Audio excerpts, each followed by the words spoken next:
them building toward this. They knew that this team had a chance to be really good. They showed signs late last season, just couldn't quite get over the hump with the W's. But this year, this team is special, and when you have a player like C.J. Price and all the offensive linemen that are opening up holes for them, they know this is going to be a special game. This could be a special team, and this is a big one. Biggest one we've had in a long, long, long time up here. All right, Jeremy, Tim, appreciate it. Looking forward to the call. Kickoff just minutes away, and say hi to our good friend Chris Kamler, who's running the camera for you tonight for 810varsity.com. Tell him I said hello. Will do. He says hi right back. Fantastic. All right, looking forward to that. Again, it's Raytown and North Kansas City tonight, guys. Final minute, final thoughts. Any game or the game of the week, whatever you want to throw out. All right, it's going fun.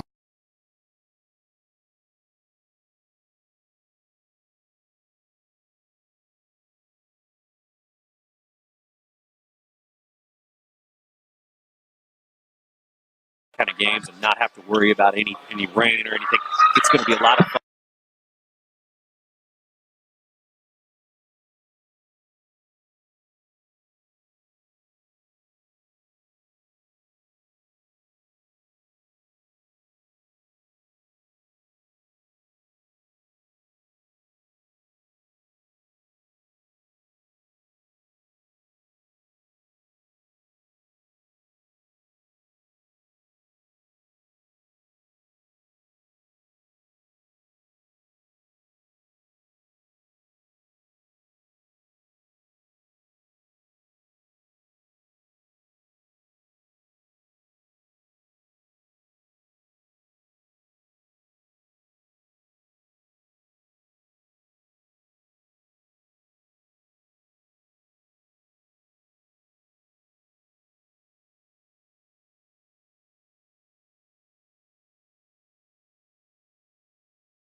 North Kansas City to see two of the premier offensive players in the city.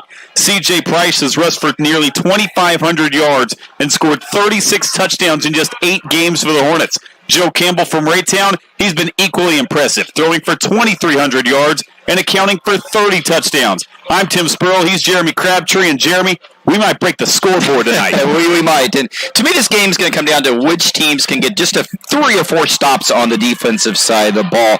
Tim, you talked a little bit about the Tecmo Bowl, PlayStation, whatever numbers these offensive stars put up on both these teams. But the defensive squads on both these teams also put up really good numbers. North Kansas City's only giving up 16.4 points a game. Raytown's only giving up 19.1 points a game.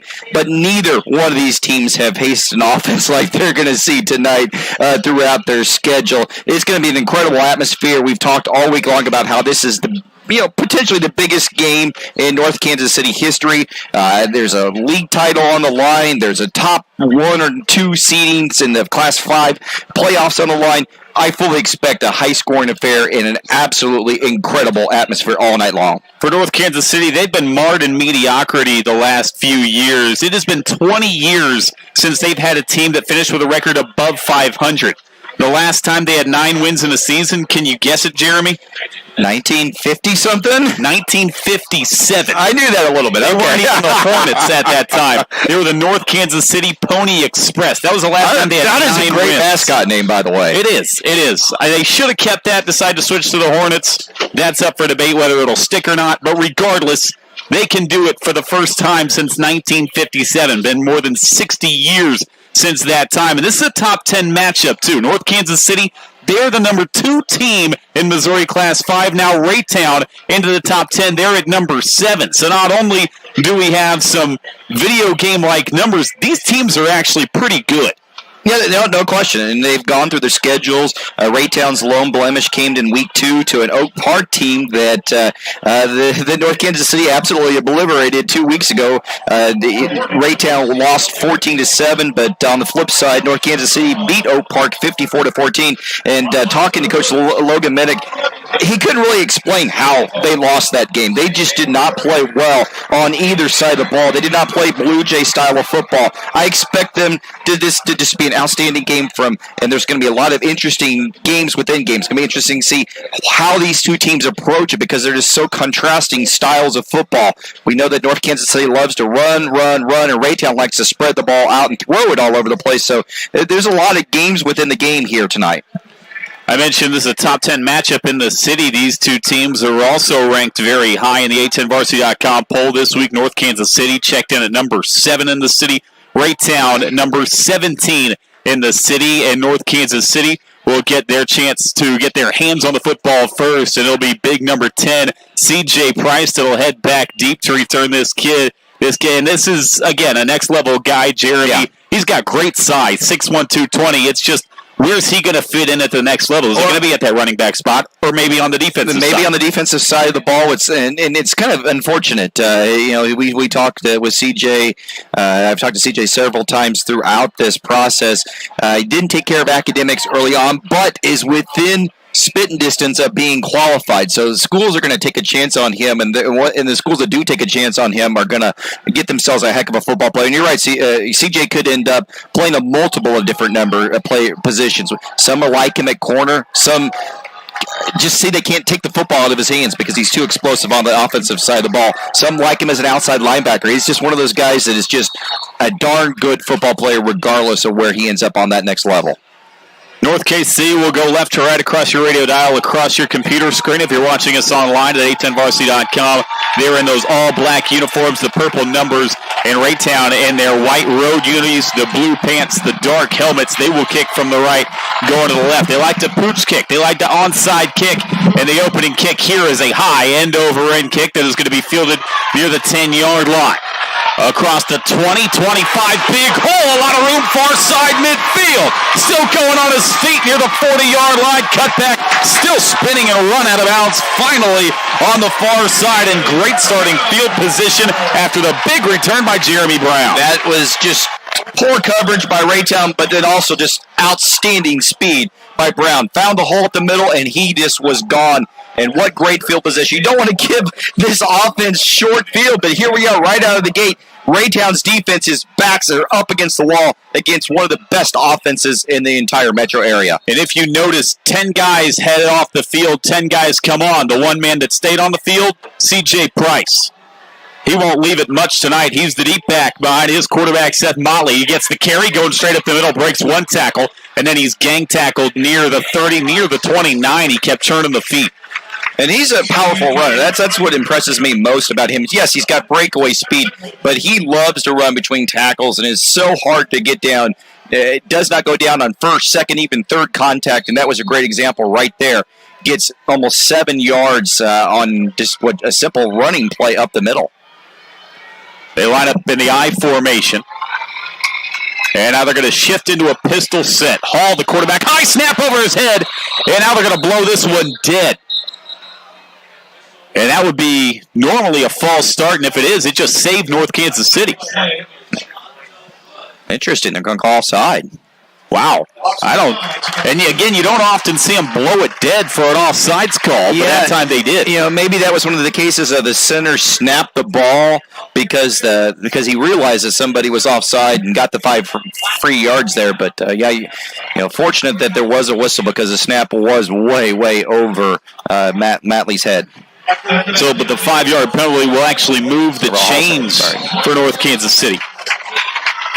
1st and 10 from the Raytown 23-yard line. Pistol snap right up the middle. C.J. Price hurdles one, turns the feet inside the 20, 15. They got a caravan inside the 10, and he's tripped up near the 6-yard line. Outstanding blocking, but even better effort by C.J. Price. He was not gonna go down no matter what on that play.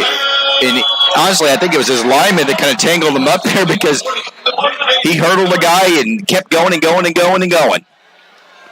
Price remains the deep back behind his quarterback, Brandon Hall, on a 1st and goal. They're going to give it to the up back, trying to jump over the pile and stop short is Brown. It'll be 2nd and goal. Yeah, trying to change things up a little bit with Brown. I don't know. Tim, I'd give it to C.J. Price, and if anybody else touches the football the rest of the night, I'd be surprised. I wouldn't give it to anybody else tonight. Hard running in this opening quarter from C.J. Price, and it'll be a 2nd and goal near the 4-yard line. Man goes in motion. They're going to give to Price on a counter, trying to get to the pylon far side. He dives and he's in. C.J. Price, trip number 1 tonight, and North Kansas City is first on the board. Yeah, you give him a short field, you pay the price. Great running, great blocking on the perimeter by the entire left side of the offensive line, and that was absolutely way, way, way too easy for the Hornets. And you see the speed by Price. Yeah. I mean, we talked about a good size, 6'1", 220, but he has got great speed to the perimeter. You're right. He hit that edge and was absolutely gone. Extra point is up, and that is going to be wide left. And so a miss on the extra point, but it doesn't matter too much in the early going. That opening drive, 1:45, C.J. Price caps it off with a 4-yard plunge. North KC up 6-0 on your Sports Radio 810 High School Football Game of the Week. Chiefs checking from Community America gets you closer to the game. Is there any better way to get closer?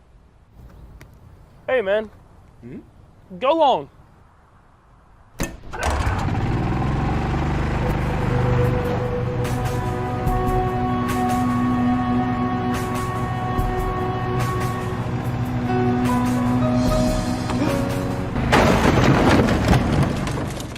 Chiefs checking from Community America. We can see.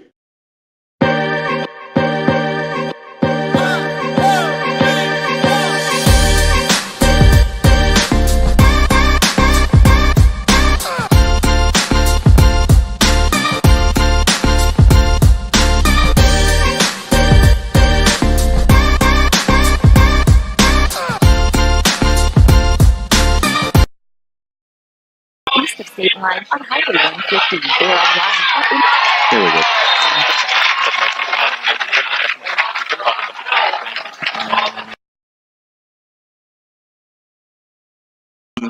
Fields the pooch kick near their own 34-yard line. This is the first time we will see this Blue Jays offense behind quarterback Joe Campbell who has put up some crazy numbers in his own right. Yeah, and he's a kid that has a chance to be a college football player. I don't know if he's going to be a true quarterback, but certainly athletic enough that he's going to get some looks from the recruiters. An underclassman, a junior, 6'1", 210, and he's put up monster numbers, 2,209 yards and 24 touchdowns. He starts with 3 receivers stacked to the right side, takes the pistol snap, rolls right, wants to throw, flips out in the flat to Burks. And Burks, after dropping it, is going to set up a 2nd and 10. Burks wide open out on the edge, unable to haul it in. Yeah, he needs to make that catch. There's a run-pass option there with Campbell, and had the opportunity. Burks ran a quick out, and he was wide open. Unfortunately, just could not come up with the catch off his fingertips. Burks, 27 catches on the year, but they have got 2 highlight reel receivers by the name of Devontae Key and Desmond Hudson. Hudson has committed to play at Iowa next year. Campbell, short drop. Stepping up in the pocket, rolling right. He's going to flip it to his running back out of the backfield, complete it near the sticks. Getting pushed out of bounds was Messiah Miller. 11 and a first down. That's a great play by Campbell. Just found enough time, drifted right in the pocket, and lobbed it to where only his receiver can make the catch. Nice first down conversion, and kind of getting what we thought we'd get early on. Not a whole lot of defense by either team here early in this first quarter. 1st and 10 of the 45 of Raytown, 9:50 and rolling in the opening quarter. 6-0 North Kansas City. They lead after a 4-yard touchdown from C.J. Price. Campbell opens up in the shotgun. He puts Key in motion. He's going to give it to him on a jet sweep. He's going to make one man miss, and he's going to get tripped up 3 yards deep in the backfield. Yeah, big play blown up by Northwestern defensive line commitment. Adebawe did a nice job there of setting that edge and forcing the running back, actually the receiver, Key, to cut back up inside. You said at Northwestern commitment, and he's good. He's good. Adebawe, great size, 6'3", 235. He was a 3-star D end.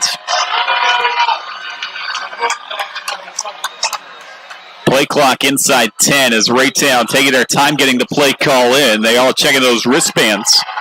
And now Campbell goes to work from the shotgun. 3 receivers to his left. Only 3-man rush. He steps up in the pocket. Now he's going to roll right. He wants to run. Campbell makes one man miss and dives across the 45. Only a gain of 3 yards on the keeper from Campbell. And that is another asset to his game we haven't talked about. He can run. Yeah, he does. He's averages 3 yards a touch. Got 8 rushing touchdowns. And you're right, he does have.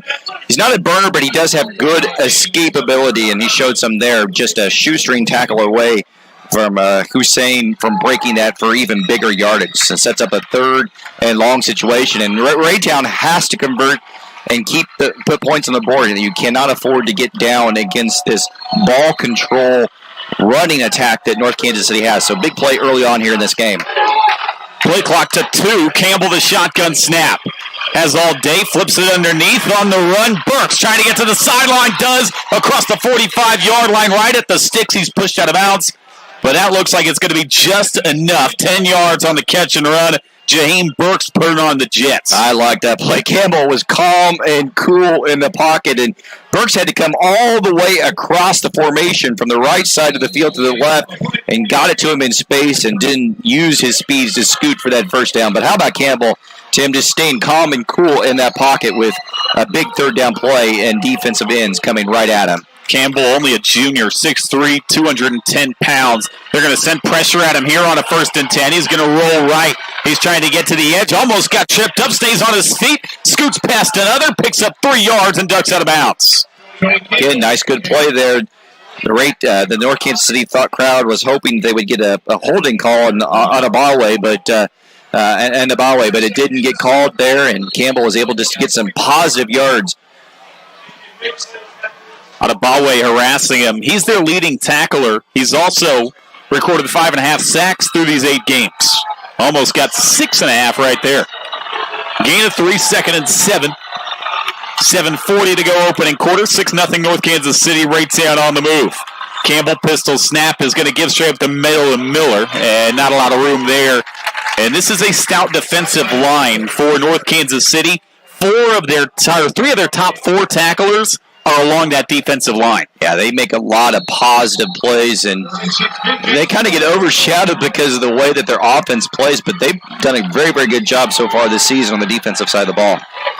Three receivers on a 3rd and 6 play. Hard count from Joe Campbell. Checks the sideline, shouts out instructions. Hudson has got lone coverage to the backside. Campbell. Short drop, pressure in his face, and he's dropped in midfield. Ball came out. They're going to call him down, but getting back there, Adebawe, and a big stop on 3rd down. Adebawe in a big way.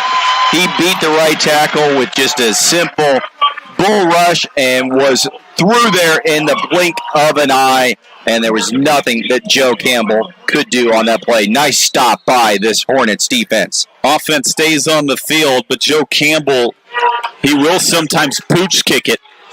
It's a 4th and 14, and Campbell, a deep drop is going to boot this one. A short, high kick is going to hit inside the 20, take a good Raytown roll inside the 10-yard line. They're going to catch up to it near the 5-yard line. And Joe Campbell flips field position, and here comes North Kansas City. Well, we've not seen too much trouble so far by this North Kansas City offense. They're just going to go a little bit longer this time, so very curious to see what adjustments this Blue Jays defense made on the sideline there after that first possession, because that was just way too easy for North Kansas City and C.J. Price on that first drive. Now they're backed up, though, inside their own 5-yard line. 6:15 to go opening quarter. They lead 6-0. And again, backs to the wall. And Price will open up as the deep back. Brandon Hall is the quarterback. He drops the snap. Ball's loose. There's a fight for it. Raytown says they have it, and they do. They're going to come sprinting off the field, holding the football, and a turnover. And Raytown has suddenly got it 1st and goal. That was just not a good play by Brandon Hall. It was snapped right to him, hit him right in the hands. Tried to go too quickly with the option play to Price, and it just fell to the ground, and 4 or 5 Raytown defenders were right there, and talk about a big turn of events here early on. Suddenly now, the Blue Jays have great field position and opportunity to get back in here and potentially take the lead. And maybe Hall was feeling the pressure a little bit again. They were snapping that ball off their own 5-yard line. 1st and goal from the 3 for Raytown. Campbell, direct snap, is going to run right behind his guard, pushes into the end zone, waiting for the signal, and they're going to call him down just short near the 1. Just a simple quarterback power play. Offensive line didn't get a great push, but honestly don't need a great push when you're down there at the 1 or 2 yard line like they are right now. Again, no running back in the backfield. Joe Campbell by himself. He does have a wing back ahead of him to his right. He's going to keep it straight up the middle this time. He gets in from 1 yard. Joe Campbell leaves no doubt, and we're tied at 6 apiece. Simple. Tell you what, Joe Campbell's a heck of a player, and everybody's been talking about C.J. Price coming into this game, but Joe Campbell's a player too, and is showing some early flashes as to why he's going to be a name that we need to talk a lot about for potential Player of the Year honors in the city, but then also potential recruiting honors, because this kid has impressed me on film all season long. But they're tough running. 2 plays in a row, gets a big touchdown run. Ian McCready on for the extra point, and he can actually put Raytown ahead if he connects on the extra point kick. Snap down, good hold. This kick is a line drive up and through. 7-6, lucky number 7 rushing touchdowns for Joe Campbell, and the Blue Jays now lead 7-6 on your Sports Radio 810 High School Football Game of the Week. Kick off to savings with the best deals of the year at Olathe Kia. Score. The votes are in and the people have spoken. The majority of Kansas City residents are sick of their old rides. Ted Hater here from CarSmart. All these political ads are hogging the airtime and blocking me out, leaving me with absentee buyers and way too many cars. So I'm left with a huge election selection. That means you could drive for 0 down and 0 payments till 2019 on any nicer, newer car in stock. Plus, my perfect payment program means we work harder and care more. We want to help you drive a nicer, newer car that makes you feel like a winner. So cash your old ride aside and vote for a nicer, newer car today. Join the nicer, newer car party and drive for 0 down and 0 payments till 2019. Worried your credit will keep you off the ticket? Don't be. My For the People credit approval process means we want to say yes to you. Elect to drive a nicer, newer car and drive for 0 down and 0 payments till 2019. Hurry. Just like campaign promises, this deal won't last past the end of the month. 5% APR, 3500 cash, or trade equity plus tax on license and document. See deal for An onside kick is recovered by North Kansas City near midfield, and that's one thing we didn't talk about. Both of these teams, they like to get creative in the kicking game. We've already seen a pooch kick from North Kansas City and now an onside from Raytown. Well, and when you're playing against a high-powered offense, both teams want to try to steal possessions, and there's special teams are going to be a great difference maker here tonight, and unfortunately for the Blue Jays, that didn't work their way. But again, now you give this absolutely great field position here to North Kansas City. C.J. Price on the give, left side, breaking arm tackles. He picks up 9 to the 40-yard line. Breaking arm tackles, but Tim didn't get touched until he got like 5 or 6 yards past the line of scrimmage. Great blocking by his offensive line, opening up some holes here. And one thing I did notice about this Raytown defense, they're undersized. They're not very big across the board. Yes, they've got big defensive tackle Alexander Mason, but he's not in there right now, and they're very undersized. Motley in at quarterback, his pistol snap. He's going to give to Price straight up the middle, lowers his shoulder, gets submarined right at the first down marker, but he should have just enough. Tackle by Chase Frank on the play, one of the defensive backs. It essentially plays linebacker, one of the leading tacklers on the team, 44 tackles. Did have to go way, way low to bring Price down there. 1st and 10, they move the sticks to the 39-yard line. Price remains the deep back. They're going to option pitch it right side to Hall, and he is going to get swarmed in the backfield. Back at the 43-yard line, they lose 4 yards as Hall is tripped up. Outstanding, amazing open field tackle by Isaiah Wright. Didn't bite the head and shoulder fake. Hall tried to everything, the shimmy. It didn't work. Great open field tackle, and big loss there on that option play. They try to get creative, and now they're backed up here. 2nd and 14 for a team that does not like to throw the football. Motley is going to give to Price left side, and he is tripped up, only a gain of 2 to the 41, and now it's 3rd and long for North KC. We talked in pregame, Tim, about finding a way to get 3 or 4 stops if you're a defensive squad to win this game.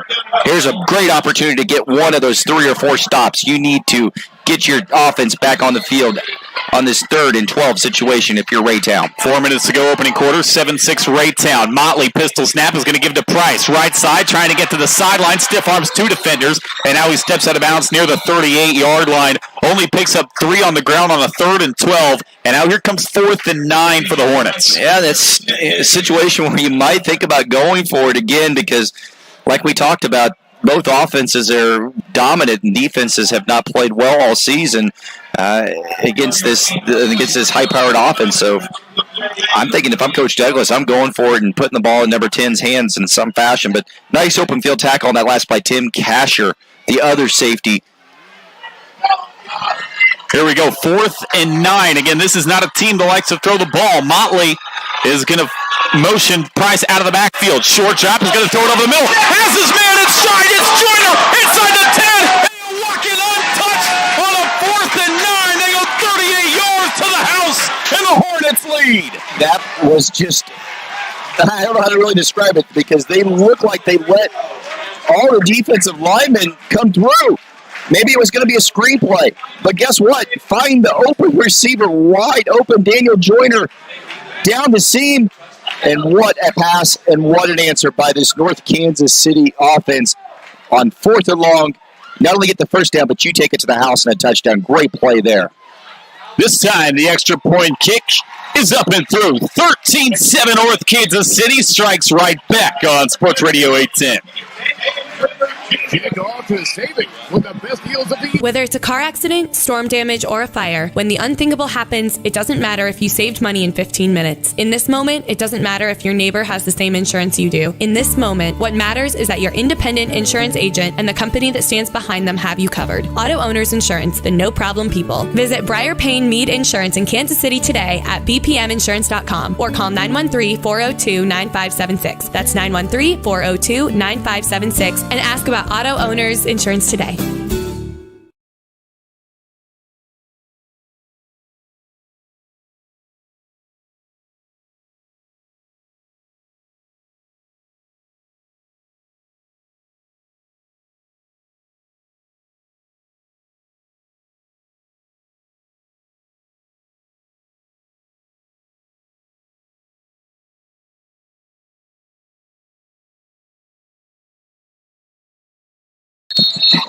13-7. 3:44 to go opening quarter.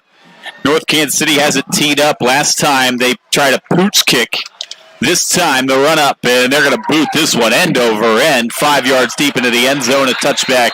And now here comes Raytown, and just like that, North Kansas City, they answer the call. Well, we were talking about finding a way to get a stop and get your defense off the field without giving up points, and your Coach Middick had to feel great about his chances. You had North Kansas City 4th and long, and that's not a good situation. The Hornets are not very good at converting 4th down situations. Only converted 20% of their 4th downs this all season long.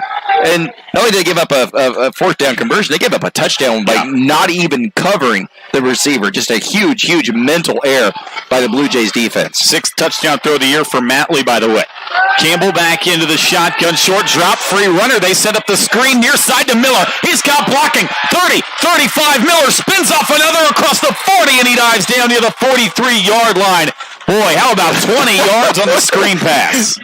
You say, we talked this might be a shootout. This is certainly setting up. Not a lot of defense being played by either team right now. Great play by Joe Campbell. Great blocking by the offensive line on that screenplay. But how about Joe Campbell just setting up, baiting the defensive lineman to come in there and come after him and just nonchalantly throwing it over to Miller, who just took off for the big first down. Back to the pistol. Miller stays in the backfield. Campbell is going to roll right on the snap. Wants to fire deep down the sideline, and he almost threw it into the stands over there. There is a flag down in the backfield, though. Usually in that holding spot, but it looks like they're talking to the... Yeah, it's got to be holding, right? You would think. Again, this is 6 yards deep in the backfield. Especially with the way that Campbell was rolling out to the right there. Yeah, the action was all to the right, and that's a chop block. That's a big one. Yeah, and I mean, it makes sense. All that action go to the right, defensive end maybe chasing at the quarterback, and you're just trying to take out his feet. Especially when you've got a guy like Adabawe coming after you, and he's been getting through quite a bit here so far tonight. And Calvin Ewell is the other defensive end. He's been getting through also, but Adabawe is just so tough to block, and it's interesting that they're trying to run away from him anytime that Campbell rolls out. He's rolling to his right, and Adabawe's on the left. It's going to be interesting to see if they move Adabawe around a little bit more here in this game. Adabawe has already gotten a taste for the quarterback, had a sack earlier in this opening quarter. 3 receivers after the penalty. Campbell is going to give to Miller straight up the middle, and guess who? Adabawe swallows him up across the 30-yard line. They'll give him 2 yards on the first down carry. And tried the little draw play, maybe see if that sprung something big there. We talked this last drive about the Blue Jays needing to find a way to get a defensive stop. Now, if you're North Kansas City, this is a great time. You've got to get your defense off the field without giving up points here. 2nd and 21. They got to get out near the 47 of North Kansas City for a first down. Campbell, pressure in his face, rolls right, sidesteps one. He's going to fire for the sideline, and Price nearly picked it, and it's 3rd down. He's already got 2 interceptions, almost had number 3. And he kind of baited Campbell into throwing that pass. He knew that they were trying to screen pass, and there was pressure in Campbell's face, so I don't know if he maybe didn't really see Price sitting out there in the flat. And once Campbell threw the ball, Price sprung on it and just off his fingertips. That was opportunity maybe for a pick 6 there. And just like on offense, he's Mr. Do-It-All on defense. He's listed as a linebacker, but he's in the secondary all the time. This guy's all over the place, and on passing situations, he'll drop into coverage. Well, this is now one of those 3rd and long situations. You got to get off the field if you're the Hornets. 3rd and 21. Again, Raytown has got some big play threats, and now the snap is going to go over the head, and chasing it down the 15-yard line is Campbell as he gets touched down, and now 3rd and long became 4th and even longer, and the punt unit's going to get called on. Yeah, just a bad unforced error there. Dylan Patterson, the center, snapped it while Campbell was not looking there. Unfortunately, or fortunately, I guess, for the Blue Jays, Campbell was able to spring on top of it before a Hornet defender was able to get back there. And Northtown should get great field position. 4th and 38. Quick kick is going to be off the side of the foot of Campbell. It comes into the stands here at North Kansas City. And boy, the Hornets have great field position, already up 6. Yeah, this is Wow. Huge error. Two just bad plays by the Blue Jays. One on special teams and one on offense. And again, you can't afford to chase points against this offense. If you're the Blue Jays, you got to find a way to stop them without scoring here. That punt is going to set up North Kansas City at the Raytown 26-yard line. Again, a punt off the side of the foot of Campbell, and now the Hornets are in business. Already up 13-7 in this one. The Hornets have had great field position all night long so far. Matley is going to send a man in deep motion. He's going to turn, give to Price, right side, running over a man and getting dropped near the 17-yard line. Running over the man is right. Dante Manning made the tackle, but it was more C.J. Price running into him and Manning holding on for dear life and was able to somehow get Price down, but it was more like Price tackled Manning instead of Manning tackled Price. Again, he's a man among boys at 6'1", 220. Well, and then Manning's 6'1", 190, so he's not a little guy either. But he just bowled right through him. Matley remains in there at quarterback, and now they're going to blow this one dead before the snap. I think we're going to get an offside. And again, another offside. That's Demillion Dukes, the linebacker lined up on the edge trying to get a quick jump. And you just can't afford to give up plays like this. A lot of just unforced errors here by the Blue Jays here in the second quarter. I guess still the first quarter, so sorry. North KC down to the Raytown 12-yard line with 1:12 to go in this opening quarter. From the shotgun, Matley is going to hand off on a jet sweep, and getting spun down at the line of scrimmage was Henry. And it'll be second down, but now a flag flies late, and that should be a personal foul on somebody. I think it's going to be against Northtown there. Some late extracurricular activities, offensive linemen.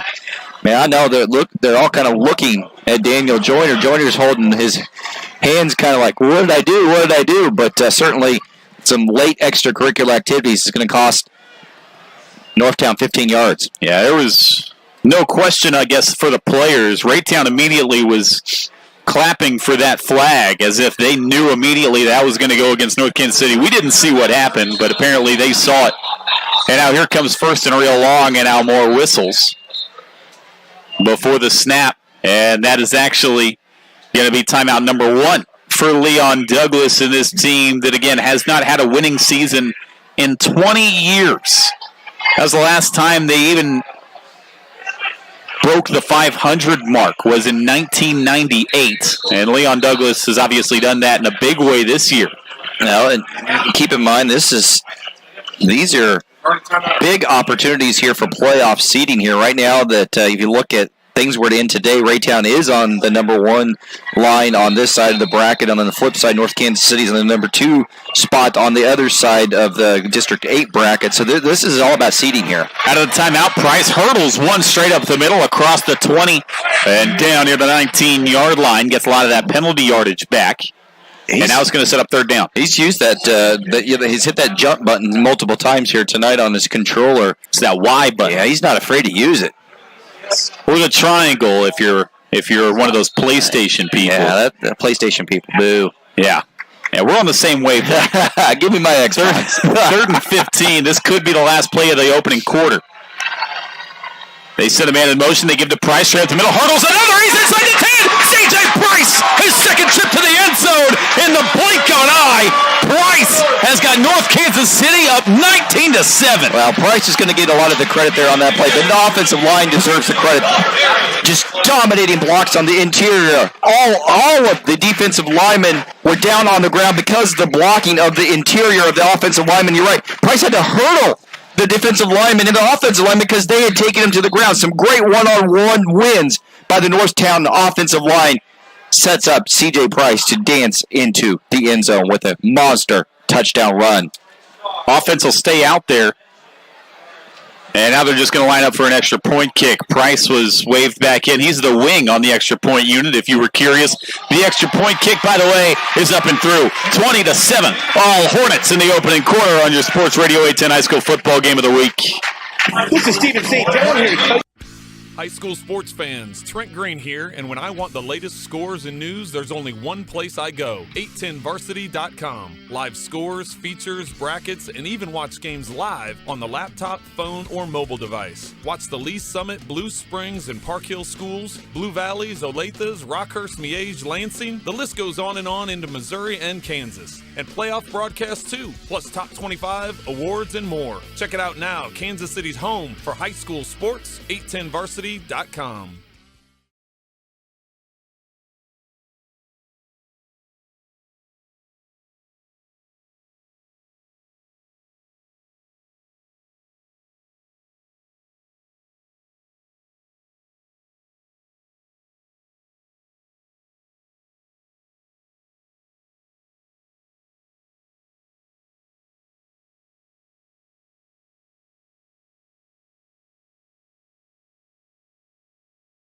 Back out there for North Kansas City, up 20-7.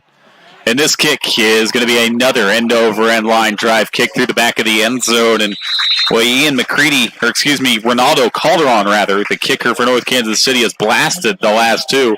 And now here comes Raytown. They need points on this drive. They do. You have to find a way to get some points on the board. You cannot afford to get too many scores down, especially with the way that North Kansas City's running the football. I mean, keep in mind, Tim, C.J. Price averages 305 yards a game. It's not even at the end of the first quarter.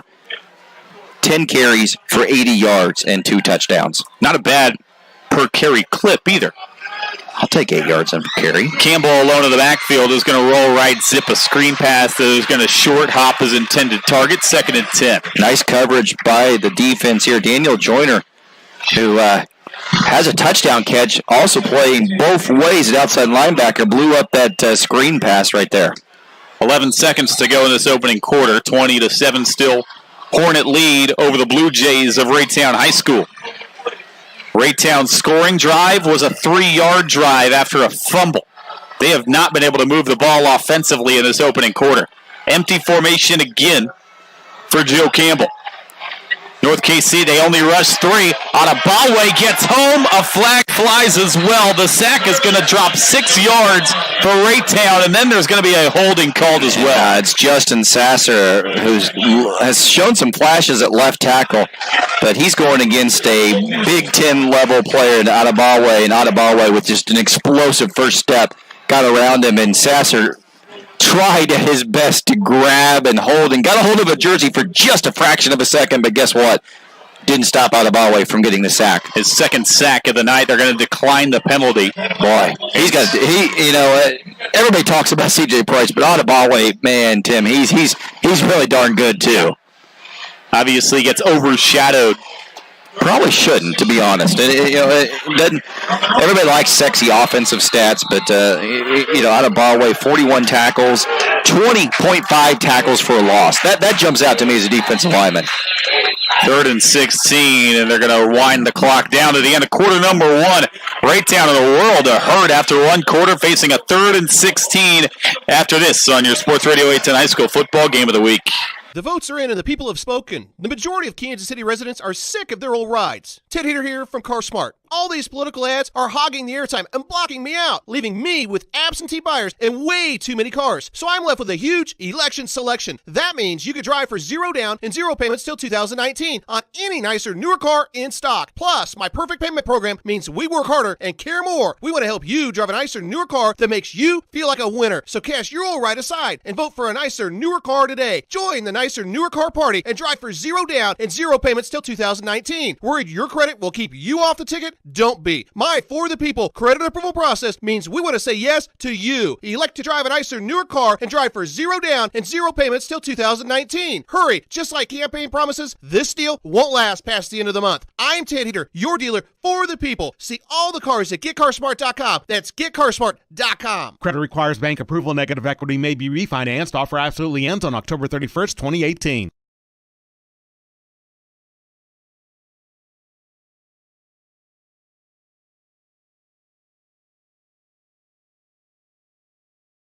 Kansas City, a 20-7 lead after one quarter from North KC. C.J. Price, 2 touchdowns in that opening quarter.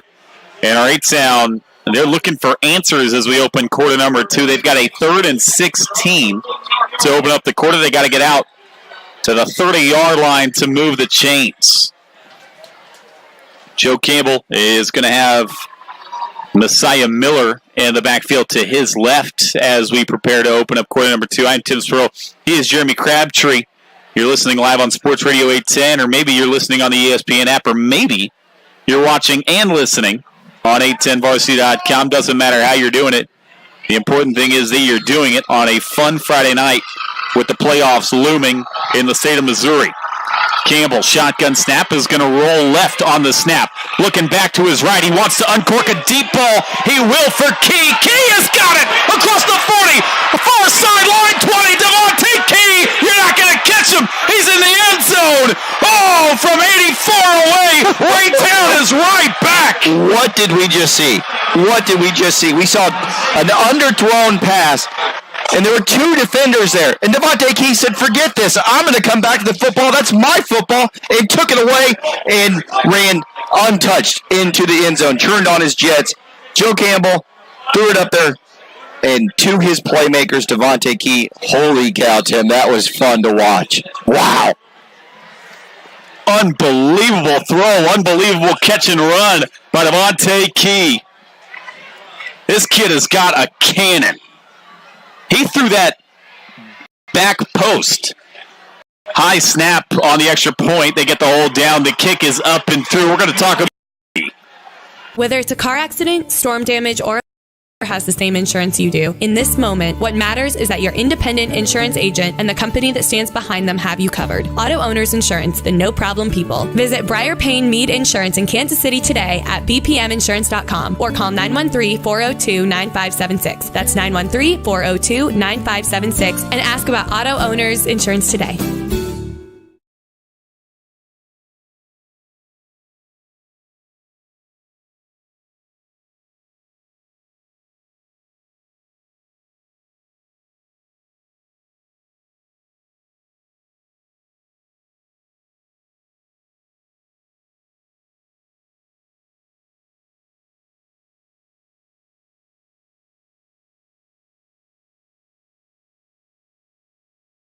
Price is better than their last.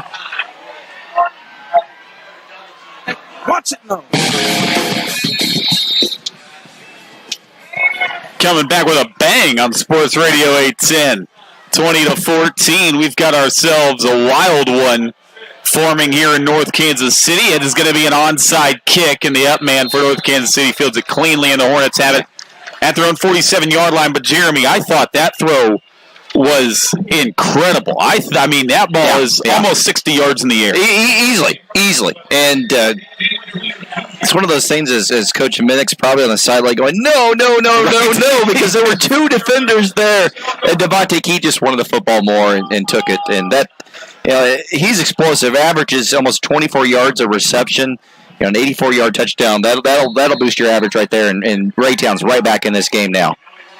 Matley back in at quarterback is going to give to C.J. Price. Left side, stiff arms 1, stiff arms 2, still going across the 50, and he's ridden down to the 49-yard line. He did a lot of running there only to pick up 4 yards. Yeah, but still, it just shows you his power right there where it could not go down because they couldn't get him down. 2, 3, 4, 5 guys trying hard, and he just kept fighting them off. I mean, his lower body strength's amazing, but right there he showed off some of his upper body strength to fight off those defenders. They spot it at the 48 of Raytown. 11-12 to go in this first half. A 2nd and 5. Matley with 3 running backs in the backfield is going to give straight up the middle. Breaking tackles across the 40 near the 36-yard line as they go straight up the middle. That time, not C.J. Price on the carry, but rather Brandon Hall on the carry. Yeah, Hall's interesting. I mean, he plays quarterback too. We saw him with the fumble early on in the game that gave Raytown the opportunity to score the touchdown, but he does provide a little bit of kind of a lightning compared to C.J. Price's thunder. They send Hall in motion. They're going to give to C.J. Price, hops over a man, and he plunges out to the 30-yard line. 6 quick yards on first down. And Tim, this offensive line's doing a great job here tonight for North Kansas City. They're big, they're strong, they're physical, whether it's Constantino, Lewis, Ross, Glover, Stone, doesn't matter. They're all big, strong, and physical, and makes C.J. Price look good in a lot of instances because he's not having to run through a lot of traffic because the offensive line just blows people up. 2nd and 4. Matley is going to turn, give to Price straight up the middle, stutter steps, and climbs out near the 27-yard line. He's about a yard and a half shy of that first down mark. I also got to compliment Caleb Mendoza. Watched him on film. He's only got 4 rushes all season long, but number 34, the fullback, he is often leading Price through a lot of these holes. H-back, fullback, tight end, wing-back, he plays it all. Doesn't get a lot of carries, but he does a lot of effective blocking for this Hornet offense. 2 tailbacks in the backfield. Matley is going to give to Price. Past 1, and he is going to get gang tackled near the line of scrimmage. Yeah. And yeah, he does look short. But he did. He just turned his body sideways, and one Raytown defender went by him, but that allowed the rest of the Blue Jays to rally.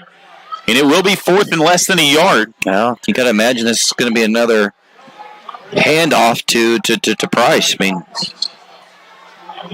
real big opportunity for the Blue Jays here to get off the field. Big play here. Yeah, we could be the offensive coordinator here on 4th and less than a yard. You got to imagine that there's no reason to get fancy here. Just give it to that 220-pound wrecking ball. He's the lone running back in the backfield. They're going to give it to him on a stretch play right side, and Price is blown up back at the 30-yard line. Knifing in there was the safety Chase Frank in a turnover on down. Throw in Josh White also out there on the play, but you're right. They kind of got fancy. Instead of using the power up the middle where they've had effective running all night long, they went to the edge. And guess what? This Blue Jays defense, they're fast. They can rally the football, and they got C.J. Price running horizontal, not vertically up the field, and unable to get the first down conversion. Tremendous job there by this entire Blue Jays defense. And suddenly now an opportunity to take the lead with the way that your offense has played on that last drive. Chase Frank, he's the 2nd leading tackler on this team out of the strong safety spot. Made a big one there. Campbell's short drop is going to flip it far side, completes it, and getting out of bounds near the 34 is Jaheim Burks. And we talked about it off the air and in the break here. We've not seen Desmond Husson, the Iowa commitment, get a really target or a touch yet. And they're double teaming him on almost every single play, so that opens the opportunities up for other players, whether it's Devontae Key or just Jaheim Burks.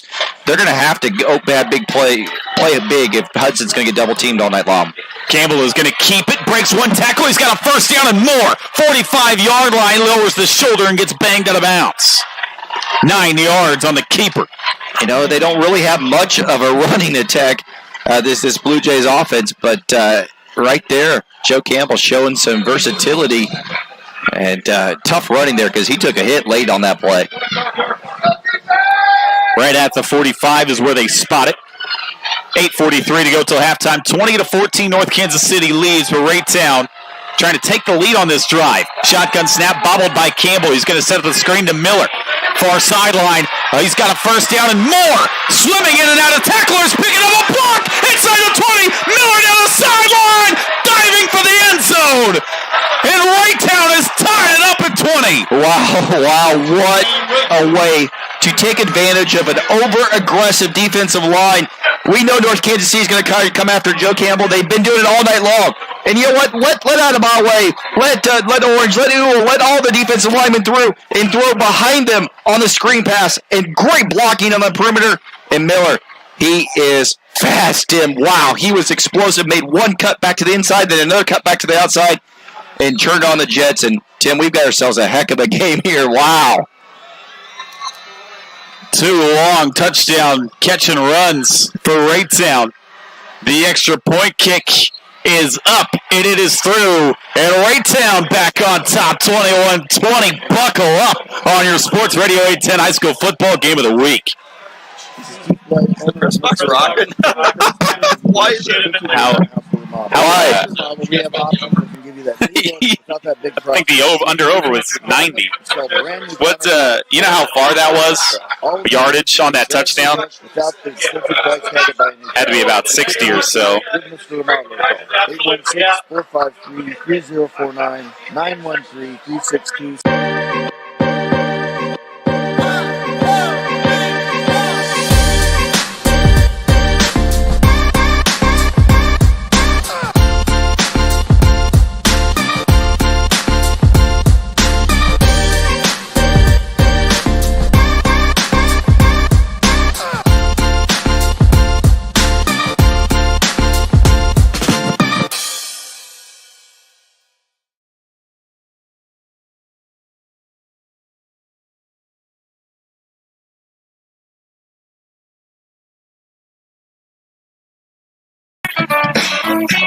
kicking team back out there for Raytown, now up 21-20. McCready will hesitate, and now it's like he got an audible for the kicking unit from the sideline. Well, they've been kicking all these pooch and onside kicks. Kick it long here. This time, McCready is going to throw a middle onside right at him, and North Kansas City fields it clean. You don't like that call. I just don't. I mean, you've given North Kansas City absolutely great field position on every kickoff, and I really don't understand it. And I know you're trying to, maybe get a fumble, or you think that your coverage team is going to give up a big play either way. But you might as well just go hand the ball to North Kansas City and say, here, take it to the 50-yard line. And with the way that their offense is so explosive, you just can't afford to do that. 8:24 to go in this second quarter. 21-20 your score from North Kansas City. Raytown up a point on the Hornets, who have the football. And now Brandon Hall back in at quarterback. He is going to keep it. He is going to go straight up the middle and pick up 9 yards on a gashing run. All right, Tim, we know we came into this game talking, obviously, about C.J. Price, but you got to look at the job that Joe Campbell has done. 6 of 9 for 190 yards and 2 touchdowns. Messiah Miller, 3 receptions for 89 yards. This Blue Jay offense said, hey, we can score some points too. About a yard and a half shy of that first down. Hall remains the quarterback in the pistol formation. Price is the deep back.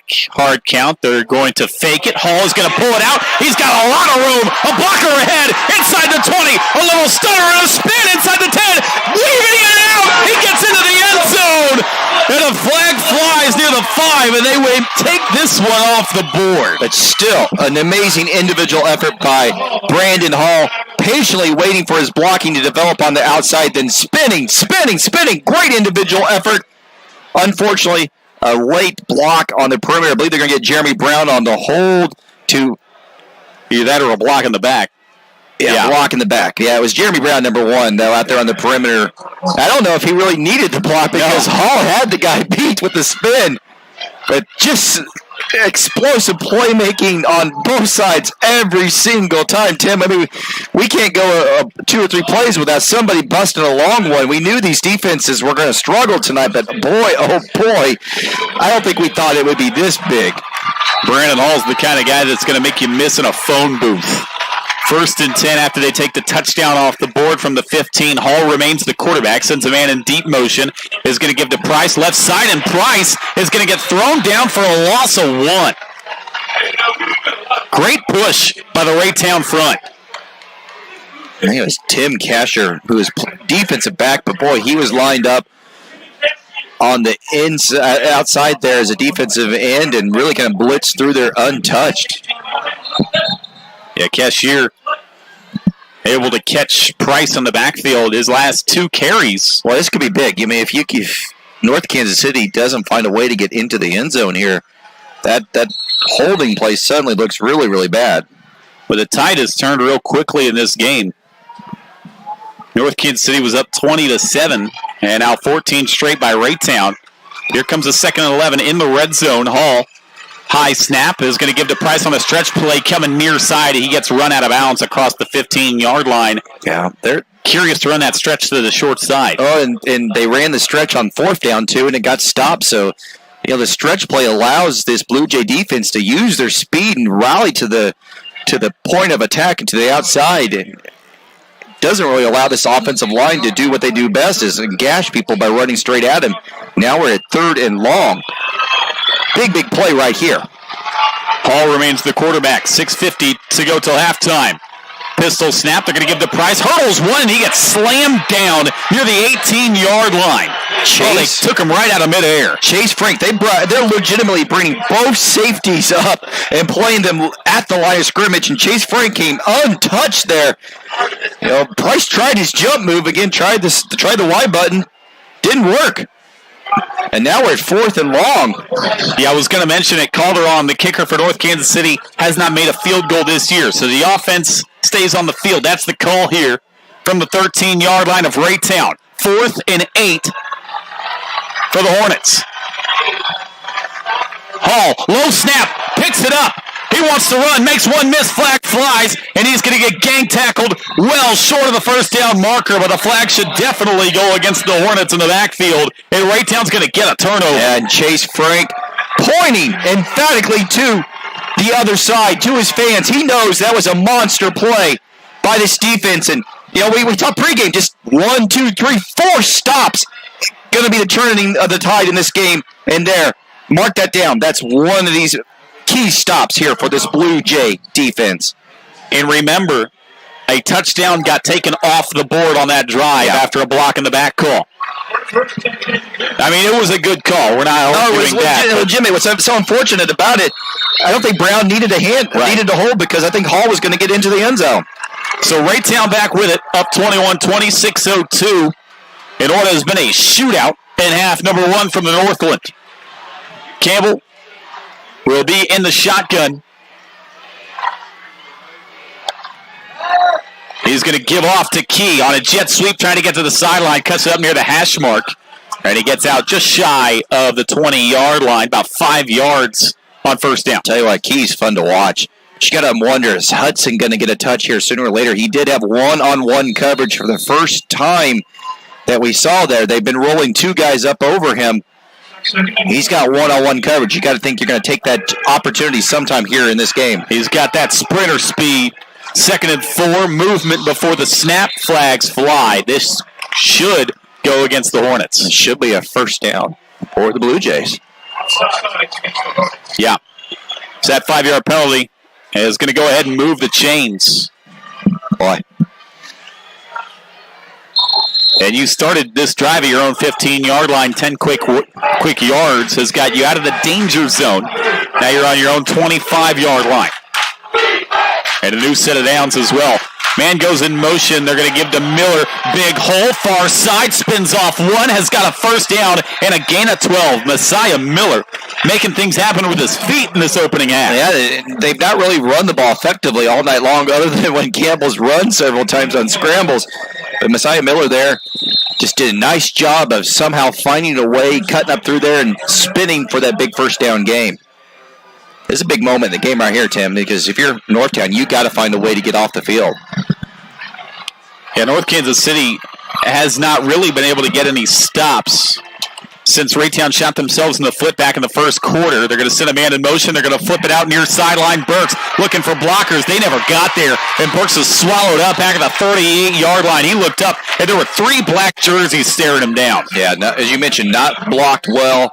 They've been blocking well on these quick outs, screens. So they're going to call a false start. And do you decline that if you're Northtown? Unfortunately not. Was it before the play? Unless they called an illegal formation. But again, an illegal formation, I don't think you have the option either. Because if they had the option, obviously... Yeah, take the down, right? Yeah, you would have. But yeah, I don't think they have the option. So 1st and 15 after the penalty. And it's going to be 5 receivers, 4 receivers in a diamond to the left side. And I don't know if you can hear it, but this Northtown crowd, sensing this is a critical point in this game, they're getting into it. They're getting loud, urging their defense to make a play. Single coverage on Devontae Key. He has an 84-yard touchdown this game. Campbell instead is going to throw left side. Burks, he ties a block this time as he sidesteps and picks up about 5 yards. North Kansas City did a good job of rallying. It looked like he had a lot more room at the catch, and now Burks remains down. Yeah, I think if Burks just continues to the outside instead of slowing down a little bit, letting the defense come back, I think he gets the first down, and he's down on the ground. He took a hard hit. As you said, the defense rallied hard to him. Unfortunately, down on the ground. But they flow very quickly to the football, does this Hornet defense, and that time they swarmed over there on the far side, no pun intended. 21-20. Thank you. You did that on purpose, right? I'm not going to tell you that. Hey, just a reminder, the Sports Radio 810's coverage is brought to you by the Sports Medicine and Performance Center at the University of Kansas Health System, A&B CarStar, and Papa John's. Also, don't miss out on the Papa John's Pizza Fan Challenge. Now through Saturday, Raytown fans can use online promo code 810 Raytown Blue, and North Kansas City fans. Chiefs checking from Community America gets you closer to the game. Is there any better way to get closer? Hey, man. Go long.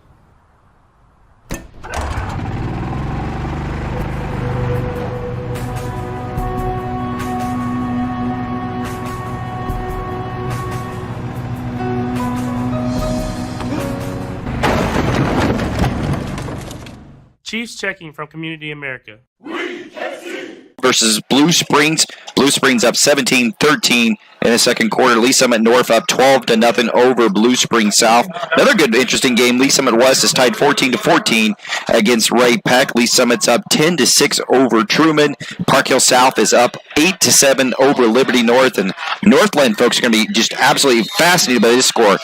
Get this, Tim. Liberty 21, Staley 7. Wow. How about that?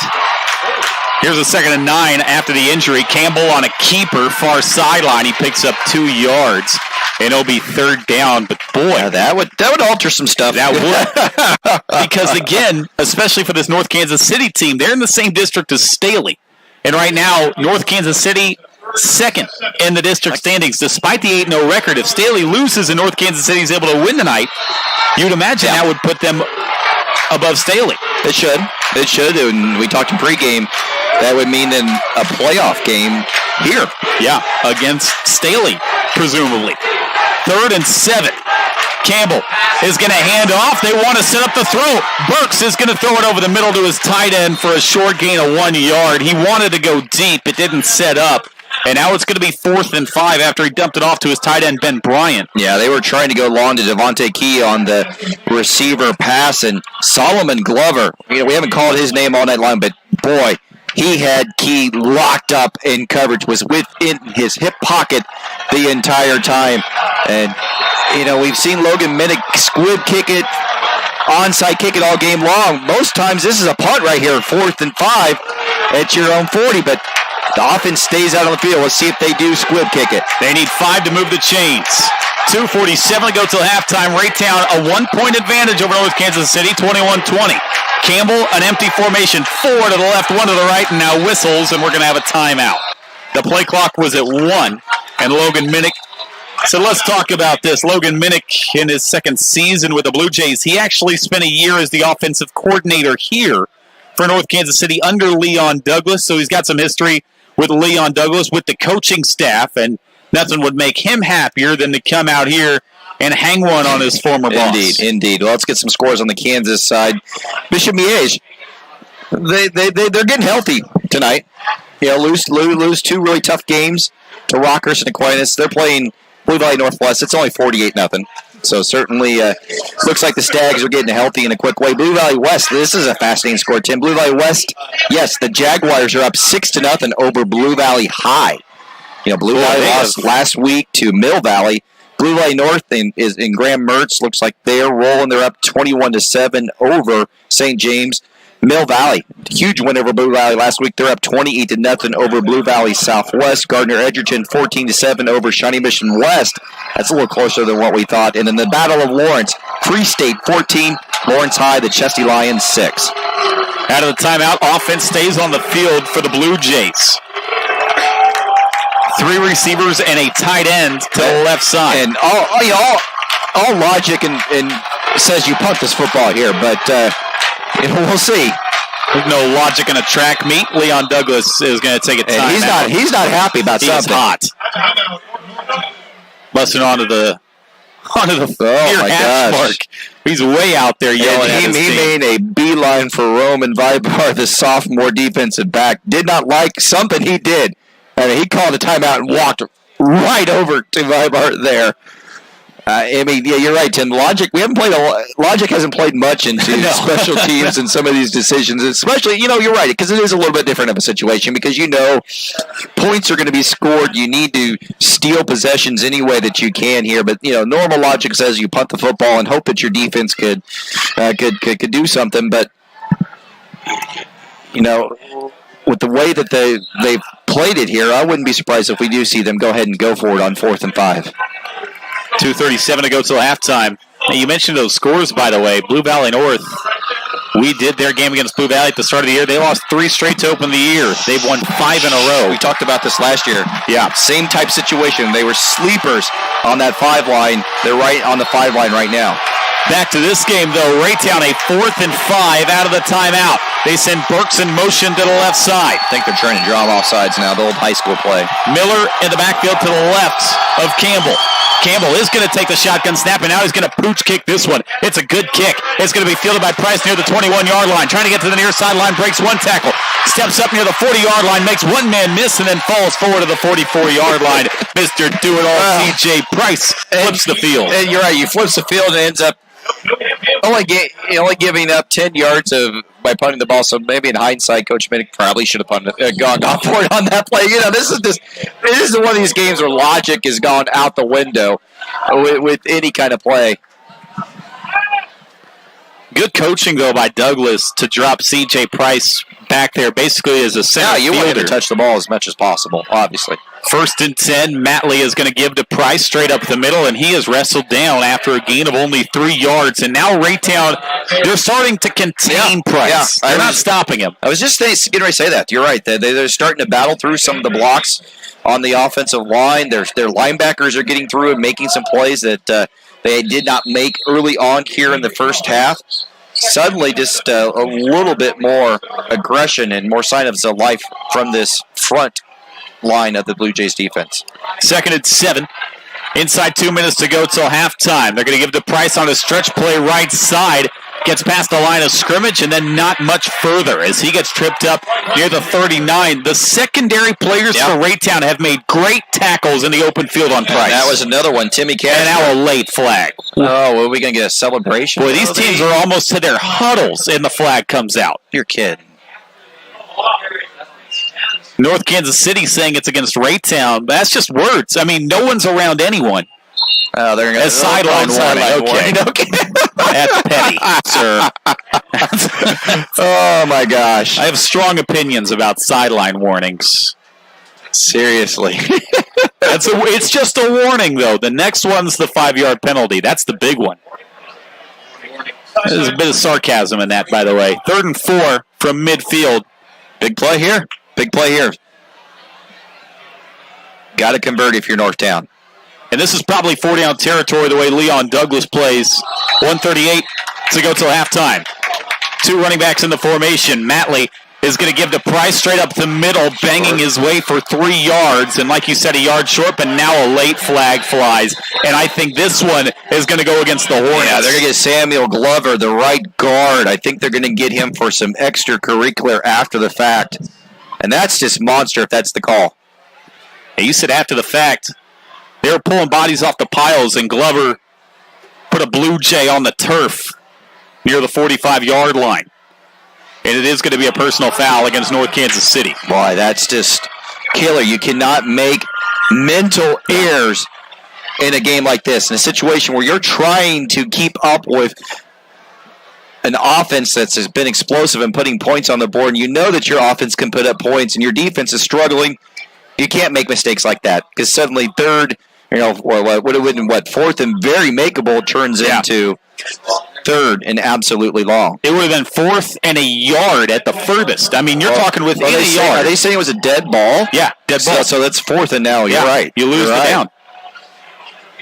And so now 4th and 1 after the penalty becomes 4th and 16. Yeah, and Raytown's going to call timeout to try to keep the clock at 1:30, thinking they're going to get the ball on a punt. That's just a huge turn of events there, Tim.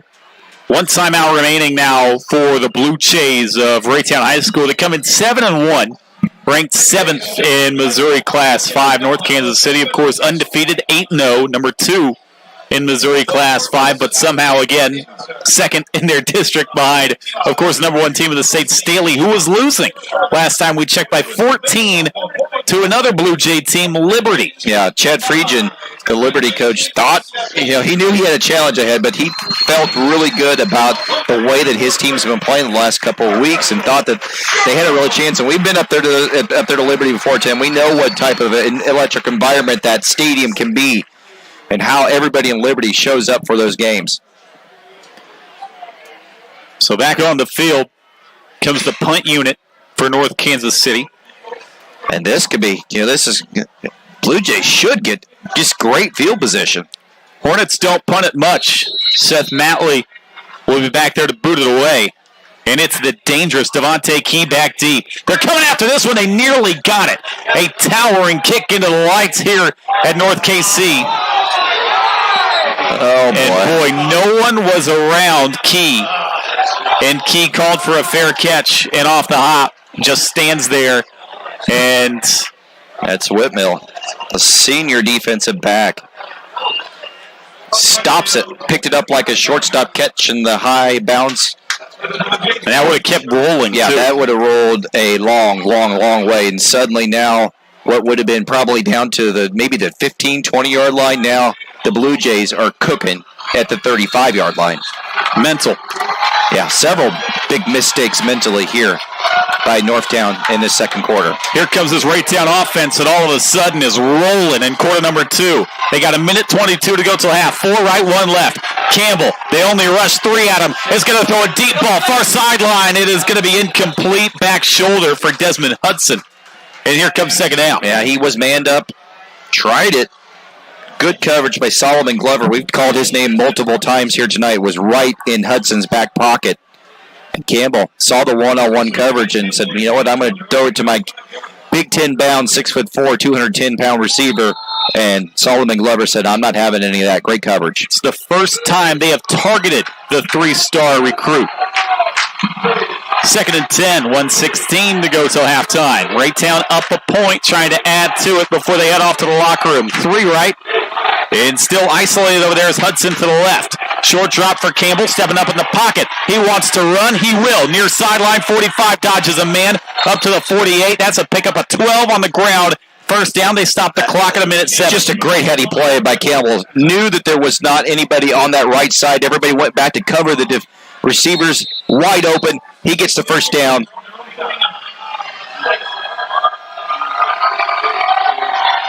Campbell has scored all 3 touchdowns. 2 through the air. He ran 1 in as well. 54 seconds. And whistles and a flag and a false start. And a lot of time came off that clock, too. 16 seconds come off. They took some time getting that ball snapped. Then you don't even get the play off. Yeah. You got to be a little bit more organized there if you're Raytown. They get back up to the line of scrimmage. Right, because it's going to run. As soon as they stop this ball and give the signal, it's going to start running again. Interesting to see if they do bring some pressure on Campbell. They've been playing mainly coverage, and it's not been working, hoping their defensive line can get through. Inside 45 seconds. Campbell shouting out the signals. Here's the snap. He's going to roll left on the snap. Picks up a block, throws a comeback route to Hudson, complete. Wrestled down 2 yards shy of the first down marker near the 43. Yeah. If you're Raytown, you got to take that last time out. Yeah, didn't get out of bounds. Didn't get the first down so they could set the chains. Good route by Hudson, but I think if you're Campbell, you got to bring him towards the sideline. Yeah. Or if you're Hudson, run your route, deep enough route to get the first down and step out of bounds. But either way, you know, it's fascinating just watching these chess matches within the chess match here as Campbell is running absolutely every single play he rolls out. They're rolling away from Adamawe because they just know that he is so great on the pass rush. Campbell can play for me, Tim. He's had a great game here tonight. Campbell, like we said, 3 touchdowns tonight, just adding to his total now, 33 total touchdowns on the year for Joe Campbell, who this week they listed the Player of the Year candidates. He was number 3 on that list. Yeah, he's deserved so. He's 8 of 12 for 209 yards and 2 touchdowns. Also has 9 carries for 22 yards. Some of those rushes have been really big rushes. You know, it's play for play with C.J. Price, who's got 22 carries for 171 yards and 2 touchdowns. The players are making plays tonight. 2nd and a long yard for Raytown. 31 seconds. They're out of timeouts now after that last one taken. 3 right, 1 left. North Kansas City only rushed 3. Dump it out left side. Miller out of the backfield, wide open on the wheel route. Steps out of bounds across the 30. That's a great play call. You're right. The wheel route was wide open. And you know, I like about Campbell. He does have an arm, but he knows when to just take something off of it, to throw the changeup and make it an easy catch for his receivers and running backs. And right there, he took a little something off of it and hit Messiah Miller right in stride. And he got out of bounds. Most importantly, got out of bounds. Tucked out of bounds near the 29. 1st and 10, 26 seconds to go. And again, Raytown cannot stop the clock with a timeout. Empty backfield for Campbell. Short drop. Has all day to throw. Stepping up, now retreating. Now he dumps it out of bounds behind the cheerleaders, and it'll be second down with only 19 seconds to go in the first half.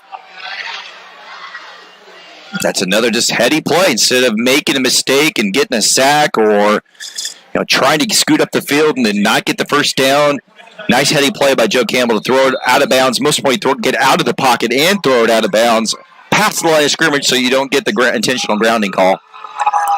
And again, a field goal from here, that would be a boot. That'd be about a 46-yarder. So you'd imagine they'd like to give 15 or 20 more yards to their kicker before they try a field goal. Campbell has time. Rolling left. Campbell is going to run it, and he's going to tuck out of bounds after picking up 2 yards. He was wanting to take a shot, but good coverage on the back end, and now only 12 seconds. Yeah, you saw that on that play there, the North Kansas City only rushed 3 and dropped everybody else into coverage, and just great job of playing underneath that zone coverage, and nobody was open at all for Raytown. They're putting Desmond Hudson on an island. He's alone to the left side, but again, they're going to cloud that cover, or going to cloud that safety over to his side. So they don't have single coverage on Hudson. That's what they were looking for. Here comes 3rd and 8. 4 to the right, Hudson to the left. Campbell, they only rush 3 at him, throws down the seam. It is caught, popped up into the air, and incomplete. They threw to Miller down the seam. He had it for a second, and then a jarring hit, and it's 4th down. Just tremendous coverage there. I believe that was Logan Brewer who was able to come up and knock the ball loose there. And I mean, a jarring hit. It was, because if he doesn't make that hit, he comes down with the ball right about the 1 or 2 yard line. It was open. He was coming back down to earth, and then the ball all of a sudden shot back up into the air. Here we are, 4th down. And you may have to take a shot for the end zone. Only 7 seconds to go in the half. Again, they can't stop the clock. Got to hurry up at the playoff, too. 5 left, 2 right. Play clock. Play clock down to 3. Campbell gets the snap off. Wants to load up. He fires for Hudson in the end zone. It is overshot, incomplete. And it reads zeros here at the scoreboard from North Kansas City. 21-20 your score as they head to the locker rooms. A wild first half, and we have got another 24 in store for you. But for now, we're going to throw it back to the studios. Raytown by a point on the road in North Kansas City in a top 10 matchup in Class 5 on your Sports Radio 810 High School football game of the week. Chiefs checking from Community America gets you closer to the game. Is there any better way to get closer? Hey, man. Go long.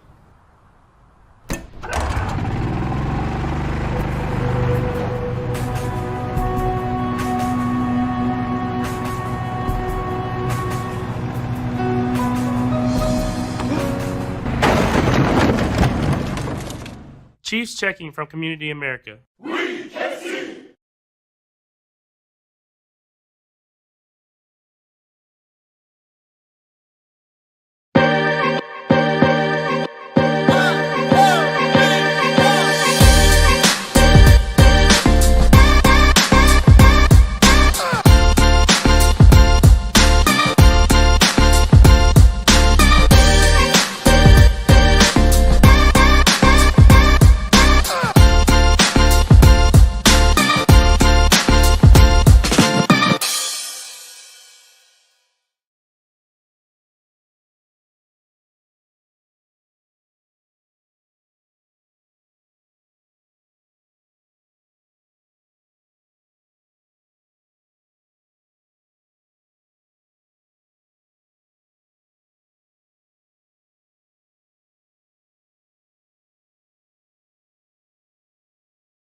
High school sports fans, Trent Green here, and when I want the latest scores and news, there's only one place I go, 810varsity.com. Live scores, features, brackets, and even watch games live on the laptop, phone, or mobile device. Watch the Lee Summit, Blue Springs, and Park Hill schools, Blue Valleys, Olathes, Rockhurst, Miege, Lansing. The list goes on into Missouri and Kansas. And playoff broadcasts too, plus top 25, awards, and more. Check it out now, Kansas City's home for high school sports, 810varsity.com.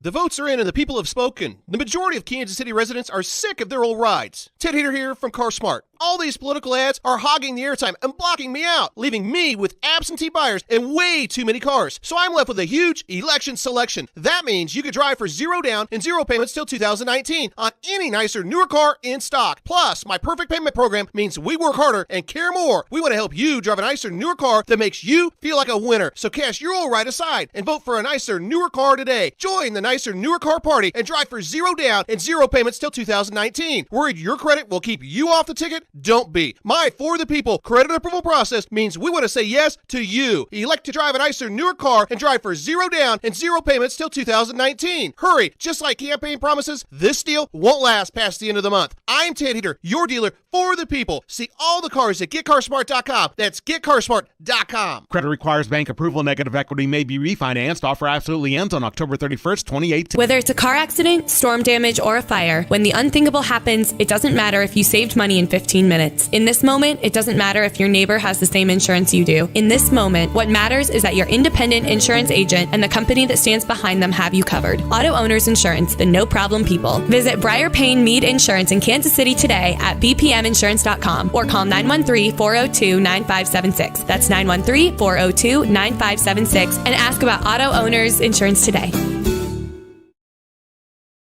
Bob Hamilton Plumbing, Heating and AC. Call 888-4BLB. Remember 913. Ball is in the air, Kansas City, and that can only mean one thing. Bring out the Five Farms Irish Cream. The newest release from our friends at Holiday Distillery, Five Farms is the perfect way to celebrate the changing leaves and chilly autumn air. You can add it to coffee, cocktails, hot cocoa, but let me tell you, it's spectacular on its own, served up straight or on the rocks. So what are you waiting for? Visit 5farmsirishcream.com and follow 5 Farms on Facebook, Twitter, and Instagram for signature recipes and more. The High School Football Game of the Week halftime show is brought to you by the Sports Medicine and Performance Center at the University of Kansas Health System and A&B CarStar. Welcome back to the halftime show. Sports Radio 810 WHB, taking you around the metro area. Our game of the week is at halftime. Raytown with a little bit of a surprise, leading North Kansas City 21-20. We'll get you back to Tim Spurl and Jeremy Crabtree. Right now, we want to roll through the metro. Starting on the Missouri side, Park Hill on the road, trailing Blue Springs 17-13. Good battle we talked about in the pregame show. Well, it's tough to beat Blue Springs on the road. They just lost. Close one to Lee Summit West. Figured they'd come back home ready to be focused and for the playoffs. Lee Summit North at home leading Blue Springs South 12-0. We thought North would have the upper hand in this game, but the scoring has been kind of held in check there. Yeah, it certainly has been a little bit closer. You know, like you said, Blue Springs South within 2 strikes, but I don't know if Blue Springs South can get 2 touchdowns in this game, and eventually Broncos will break off a couple big ones and open this one up. Lee Summit West in a good battle with Ray Peck. Lee Summit West leading 21-17. That game is at Ray Peck. Yeah, Lee Summit West has been putting Buddy away lately, and their defense is kind of breaking down each game. I know they had a good game against Blue Springs Wildcats last game in a 7-6 tussle, but they gave up 40-plus against Liberty, and they give 35 to Lee Summit North, and their defense has to improve coming to the playoffs. Lee Summit leading Truman 16-12. Neither one of those teams having fantastic seasons. Liberty North with a slim lead at Park Hill South, 14-10 in favor of the Eagles. Talked about in the pregame, Park Hill South has a lot of talent. Can they get together in time for the playoffs, or at least just even a win to close out the season? They're trying to do that tonight. This could be a shocker if this next one holds this line. Liberty at home hosting number 4 Staley, and it's Liberty leading 21-7. I showed that to Randy earlier. Up two, not one, but two scores. Liberty was with the ball at the time, and definitely, like you said, a mild surprise. They're Class 6, Liberty is, but still, and 5-3 on the year. But Staley, number 1 in Class 5, you'd think that they'd be taking it to Liberty, but Liberty, right there in the Northland, big rivalry game, kind of in a way there. Liberty not holding back here, 21-7. Oh, I thought Randy had something. You were nodding approvingly, but Chad Freegon, that program that he's built at Liberty, he's a guy obviously that Chad and I know really well, and Brad, I know coach too. That is, they were as prepared for this game as any that on their schedule, because like you said, it's kind of it may not be a traditional rivalry, but it's very much something in the Northland that matters. And this is a chance for them to make a real statement. They'll be hosting a playoff game, I believe, if they win this game, which would be our Sports Radio 810 WHB Game of the Week next week, 2 if they win, in that 4-5 matchup. Speaking of the Northland, Winnetonka going way up north to play St. Joe Central, and right now Central leading 20-14.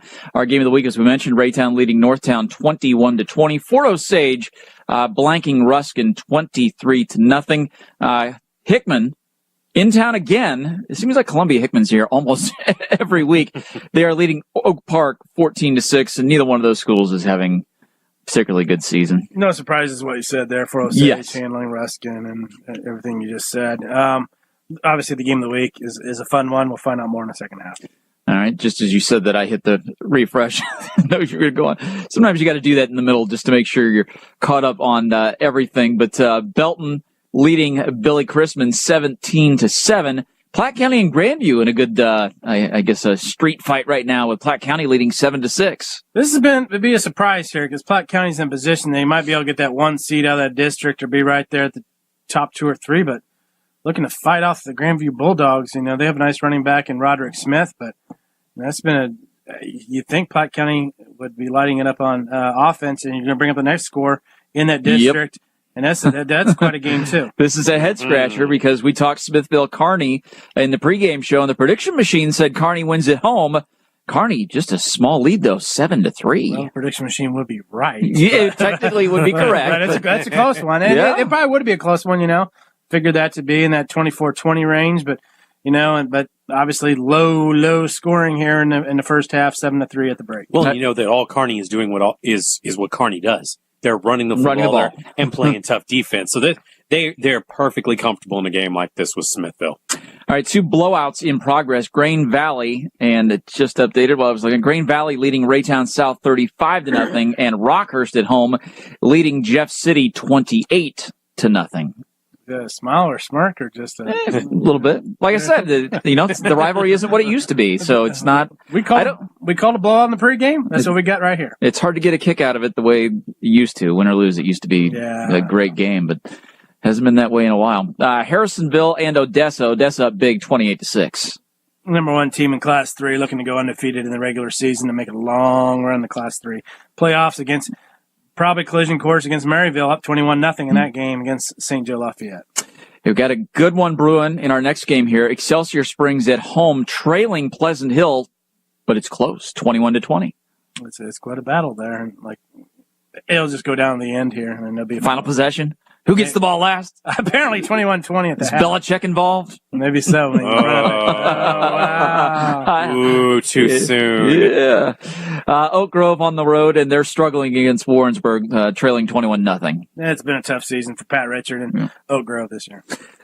St. Pius and Savannah, no score so far, and I'm going to skip through some of the out-of-town teams and get down to center.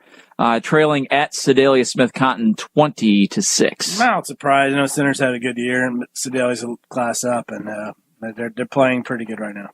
And if you happen to be following Hogan Prep or Van Horn, if you're at those games, you may want to give somebody a buzz. Tell you what, if you want to do that, you can do that tomorrow. 5 minutes. Oh, it does have to kick off now. I didn't look on that. Okay. The band's still on the field, so it may end up being like 7 or 8. You got to read the whole line. Okay, well, I'm going to have to. So if you're out there, just let me know when you guys are going to be posted. Will do. Thanks, buddy. Yeah. Those are all the Missouri side scores. Any particular ones that stand out to you at all with just one comment before we take a break and hit the Kansas school? At least I'm not real surprised. I mean, every time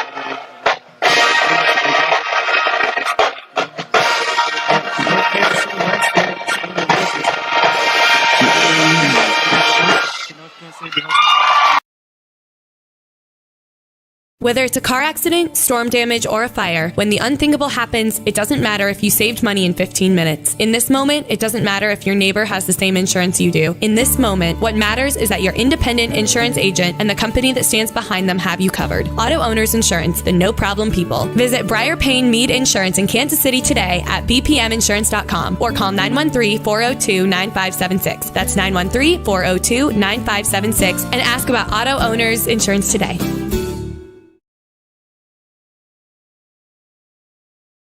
The votes are in and the people have spoken. The majority of Kansas City residents are sick of their old rides. Ted Hater here from CarSmart. All these political ads are hogging the airtime and blocking me out, leaving me with absentee buyers and way too many cars. So I'm left with a huge election selection. That means you could drive for zero down and zero payments till 2019 on any nicer, newer car in stock. Plus, my perfect payment program means we work harder and care more. We want to help you drive a nicer, newer car that makes you feel like a winner. So cash your old ride aside and vote for a nicer, newer car today. Join the nicer, newer car party and drive for zero down and zero payments till 2019. Worried your credit will keep you off the ticket? Don't be. My For the People credit approval process means we want to say yes to you. Elect to drive a nicer, newer car and drive for zero down and zero payments till 2019. Hurry. Just like campaign promises, this deal won't last past the end of the month. I'm Ted Heater, your dealer for the people. See all the cars at GetCarsmart.com. That's GetCarsmart.com. Credit requires. High school sports fans, Trent Green here, and when I want the latest scores and news, there's only one place I go, 810varsity.com. Live scores, features, brackets, and even watch games live on the laptop, phone, or mobile device. Watch the Lee Summit, Blue Springs, and Park Hill schools, Blue Valleys, Olathes, Rockhurst, Miege, Lansing. The list goes on and on into Missouri and Kansas. And playoff broadcasts too, plus top 25, awards, and more. Check it out now, Kansas City's home for high school sports, 810varsity.com.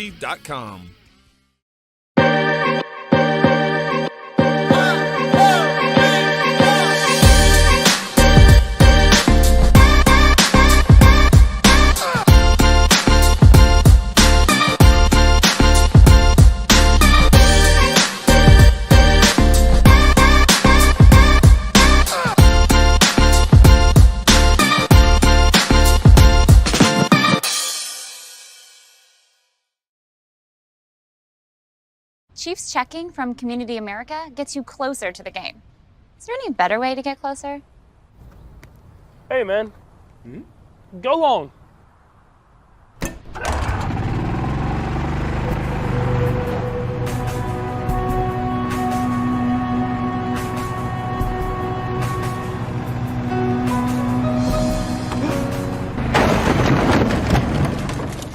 Chiefs checking from Community America.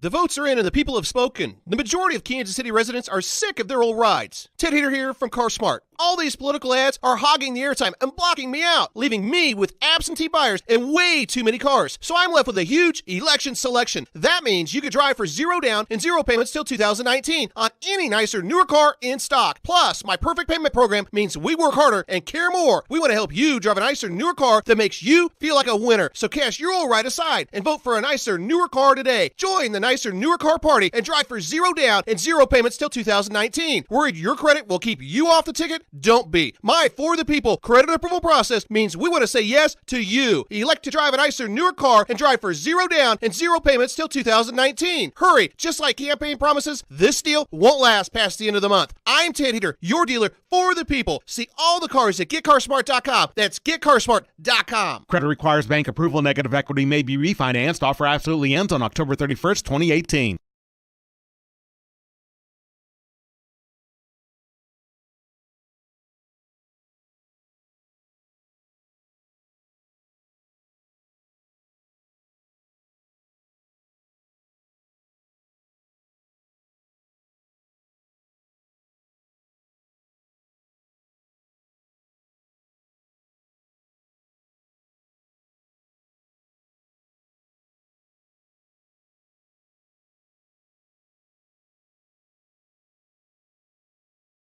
City wants to get the lead, so let's send it back to Squirrel and Jeremy Crabtree.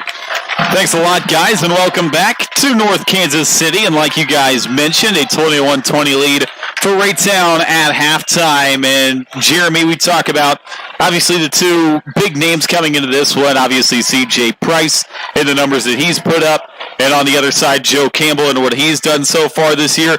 And in that first half, C.J. Price, obviously some pretty good numbers, but a little bit deceiving for C.J. Price. Had a lot of yards in that first quarter. I think he was around 170 rushing yards in that first half. But again, most of that yardage came in the first quarter. In that second quarter, looked like Raytown kind of figured it out. They did. They started winning more one-on-one battles, and they made some adjustments. They brought their defensive backs up to the line of scrimmage, and they made some tremendous open field tackles. And interestingly, Northtown tried to run more toward the perimeter and horizontally versus straight at them. They've had more success when they're running right at this Raytown defense because they're bigger and stronger. But when they run horizontally, that disallows this quicker Blue Jay defense to rally to the football. And you got to give Chase Frank and Tim Cashier a lot of credit. They've made a lot of really good open field tackles tonight. Yeah, 22 carries in that first half for C.J. Price, $171 on the nose and 2 touchdowns. And on the other side, for Joe Campbell, meanwhile, the opposite was true for this Liberty offense. They started slow, but then that second quarter, they exploded behind the arm of Campbell. 9 of 16 in that first half. 223 yards, obviously a pair of touchdowns through the air. Also had a rushing touchdown for their first score of the night. But Campbell, he got into a rhythm there near the end of the first half. No question, and a rhythm where he just continued to kind of click on all cylinders. They got him going with the quick hitches, 3-step drop, 1-step drops where they're throwing it to spots. But once they got him going that way, that opened up other areas of the passing game. They were great with the screen game, throwing the ball out of the backfield to the running backs and doing a lot of positive things on that way. And also, kind of deceptively, he's made several key runs to extend drives and scoring drives. So Joe Campbell, to me, I honestly, and it's still early, but I think he's outplayed C.J. Price so far. Hey, just a reminder that Sports Radio 810's coverage is brought to you by the Sports Medicine and Performance Center at the University of Kansas Health System, A&B CarStar, and Papa John's. Speaking of Papa John's, don't miss out on their Pizza Fan Challenge. Now through Saturday, Raytown fans can use online promo code 810 Raytown Blue, and North Kansas City fans can use 810 NKC Hornets. At PapaJohns.com, you'll receive 30% off your order. 10% of that goes back to the Booster Club. The team with the most online orders will receive an additional 10% Booster Club donation. Better ingredients, better pizza, Papa John's. And Raytown will have the opportunity to touch this football first coming out of the locker room. And it's going to be a big defensive opportunity for North Kansas City. Again, Raytown got into a rhythm there near the end of the first half. The Hornets are the ones that have got to start finding the stops. Yeah, they do, because we talked about finding ways to just get 3 or 4 stops. Fortunately for the Blue Jays, they found 2 or 3 stops in that first half. The Hornets haven't, and they've been gifted great field position. Blue Jays have not had great field position, and North Kansas City's defense has just not been able to find a way to get off the field. So it's going to be interesting to see what adjustments were made at halftime. Do they find, does North Kansas City decide to bring more pressure on Joe Campbell? Because they really haven't put pressure on him from other than the defensive line. Do they bring safeties? Do they bring linebackers? Interesting to see what adjustments Coach Douglas and his staff made at halftime. North Kansas City will kick off left to right in the second half. Raytown will move right to left across your radio dial, across your computer screen. If you're watching us at home, Calderon's kick is a high, short kick that Key is going to let hit in front of him. Take on one hop near the 5-yard line.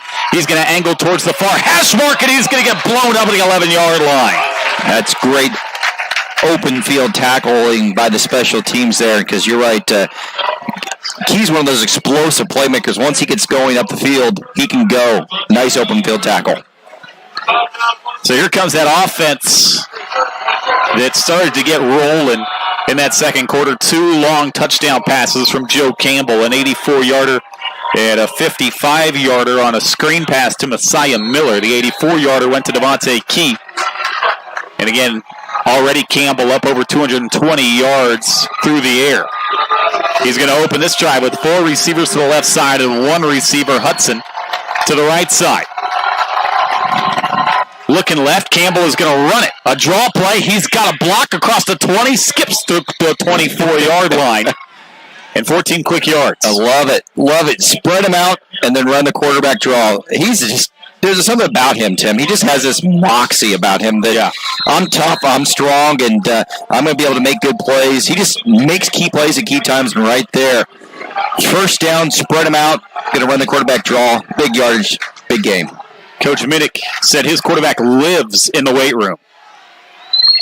He's going to open up in the pistol set with 3 left and 1 right, and Messiah Miller is his tailback who is going to get the call. Makes a man miss, makes another one miss on a nifty move, and he's got 13 to the 39. Oh, Messiah Miller. Wow. Just so quick. You used the can't touch him in a phone booth earlier. That one's even more appropriate for that play because he had guys dead to rights right in front of him, and he just darted around them both times. What an outstanding, amazing little play there by Messiah Miller. Can move. 11:04 opening minute of this third quarter. 21-20 Raytown. Campbell, play fake. Running out of time. Got out 1 sack. Rolling to the right side. Far sideline. He's going to tuck it and run. And he steps out of bounds in his own sideline after picking up 3 on the ground.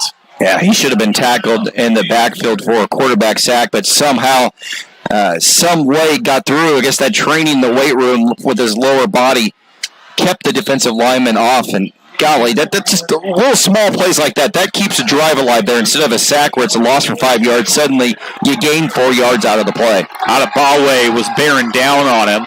He had 2 sacks in that first half, unable to get home that time. They motion Miller out of the backfield. They empty it. Campbell, another draw play, looking for the sticks. He lunges, and he's got him by a yard. Joe Campbell going airborne, picking up 7 on the ground. I like that. That's, isolate my quarterback up against the linebacker. He's going against Bayad Hussein, and I got to like that battle if I'm Coach Minnick, and so far Campbell has run the ball twice on those designated quarterback draws on this drive, and both of them have gone for big yards. Minute 30 into quarter number 3. Blue Jays on the move, opening possession of this second half. They will set up in the pistol, 2 left and 2 right. Campbell is going to give to Miller straight up the middle. Pinballs off a man and falls forward maybe a half yard. You know what this running game suddenly does? If you have Joe Campbell running the ball, Messiah Miller running the ball, that's going to create more one-on-one matchups with your defense against your defensive backs and the receivers because they've been doubling up Desmond Hudson, the Iowa commitment, for most of this game, rolling a safety over. You can't do that if you've got a quarterback suddenly running the ball very effectively. They targeted Hudson 3 times in that first half. He only caught 1 pass for 13 yards. Empty formation. Campbell looking left. He's going to fire. Connect to Hudson on a screen pass. Weaving in and out, picking up 4 yards on the screen, maybe 5 as he stretches near the 45-yard line, but they're just trying to get the ball into his hands. I like that, though. Try to get your playmaker involved some way, somehow. Nice tackling, though, by this Hornet defense. They've missed a lot of open field tackles tonight. They did not miss on that play. 3rd and 5 after the 5-yard catch and run to Desmond Hudson. And they're going to go empty formation once again. Hudson's going to be wide to the right side. Key wide to the left. Campbell is going to run a quarterback draw again. Picks up 1 block. Lost the football on the hit. And North Kansas City's got it. Ball came out. I think he may have hit his own man. I think you're exactly right. That is exactly what happened, Tim. As he scooted through, one of his offensive linemen somehow got banged up with him. And wow, that just fell to the ground. Was that Daniel Joyner that came up with the fumble recovery? Yeah, it's got a touchdown catch and comes up with a huge fumble recovery. That's an unforced error because Joe Campbell was going to get the first down. Yeah, had the first down, then his lineman got pushed back into him by a North Kansas City defender. Ball came out. Hornets back in business. And now they're whistled dead. And we can have another offsides call. As the early indication. And yeah, there's your offsides against Raytown. That's the 3rd time we've seen Raytown come off sides in this game. And silly little mistake. It's just, you got to be smart. You can't give 5 free yards up, especially after you just gave the football up. And Raytown, they were cooking on that drive. But now North Kansas City back with it. Hall is going to give to Price right side. Big hole. Lost the football himself. There's a scrum for it on the near sideline. And they're going to say that North Kansas City is able to get it. But Price that time had it stripped and had to fight to get it back. So he was running through, the ball just popped loose, and very fortunate for them, it looked like the ball maybe rolled out of bounds. They were two Blue Jay defenders right there, ready to just pounce on it. And that's one thing you don't see C.J. Price do very much. They do not fumble the ball. He doesn't fumble the ball for all the carries that he has this season. They are to the Raytown 43. Hall is going to play fake, run left. He is going to get swarmed in the backfield. There is a flag down in the backfield. Hall lost about 5 on the keeper, but we'll see what the flag is. It came in the backfield. Was he held, or maybe he grabbed a face mask because it was right there? It could be either, yeah. It's right there where you couldn't quite tell. But it was Aubrey Martin. Yeah. Is going to be the one that's a face mask. Yeah, 5-yard face mask. I think Aubrey Martin just clipped it. Yeah. That's what the call's going to be. That's unfortunate because he had made a heck of a play right there. Fortunately for Raytown, though, they had Hall 4.5 yards deep in the backfield. So after the 5-yard incidental face mask penalty, it's going to be 1st and 9.5 yards. So North Kansas City ends up getting half a yard out of it. They're going to send Brown in motion. Hall is going to keep it, running right side, makes one man miss at the near hash mark, falls forward to the 31-yard line. And that's going to be 11 yards and a first down. That's some nifty running because he honestly should have been tackled for just a couple yards gain, but was managed to cut up and then cut up again, run through arm tackling. That's support tackling also by Raytown. But Brandon Hall did a nice job of getting a first down on that run. Had ourselves a drought of scoring in this game. But North Kansas City on the move from the Raytown 30, 8:15 to go third quarter. Hall still in at quarterback, sends Brown in a deep motion, is going to give to C.J. Price left side. Great blocking. Price a stiff arm, still going far sideline 20. C.J. Price is run out of bounds, and he airs over the wall over there. He hops right back Superman up. Over there. What a great play. Offensive line, left side the offensive line. Vondre Lewis, left guard. Killer block, set up a huge hole for C.J. Price to run through, and he just did the rest there. I mean, you're right, he did, as he was getting shoved out of bounds, hurdled the fence, and that fence is, about 3-4 feet tall. This guy is a freak. That's no problem.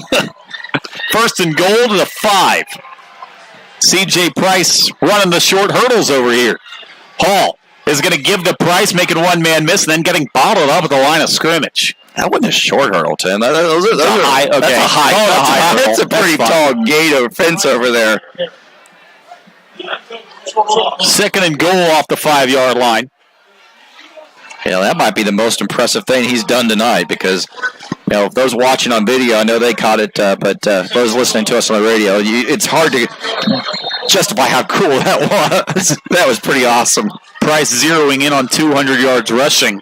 Also has 2 touchdowns to his name tonight, both on the ground. Hall sends a man in motion to the right side. He's going to keep it running left. Picks up a block from Price. He's to the sideline. He's in the end zone. Now a flag flies late. I think they're going to get Quentin Constantino with a hold on the perimeter. And to me, it looked like it was pretty blatant. Price had a knockout block on the perimeter.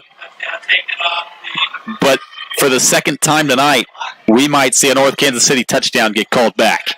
And we will. A hold. And it was blatant. Constantino got beat on the play. I think it was against Javon Mosley, the number 37 defensive lineman there. And Constantino just grabbed him as Hall ran by. You can't do that. And unfortunately, as you said, that wipes touchdown number 2 off the board here. That one called back in the first half. They came up empty on that drive. And now it's going to be 2nd and goal from the 14-yard line. They're going to give to Price, left side on the stretch play, and he is roped down at the line of scrimmage.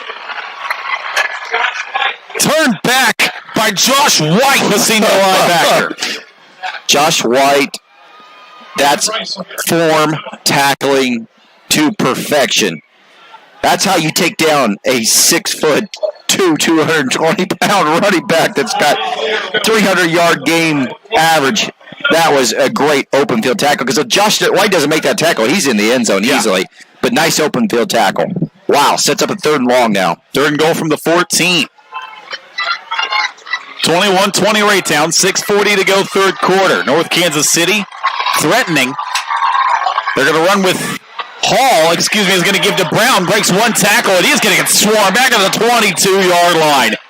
Oh, a flock of Blue Jays around him, and now it's 4th and forever. And the leader of the pack was Dallas Glenn. Had not called his name all night long, but number 94 unblocked on the play.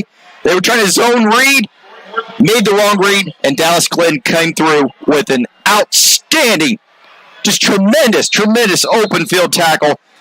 Wipes a touchdown off the board, off the penalty, and suddenly now Northtown has to try a field goal. Calderon has not made a field goal this year. 0 of 2. This is going to be off the left hash. It is going to be a 39-yarder.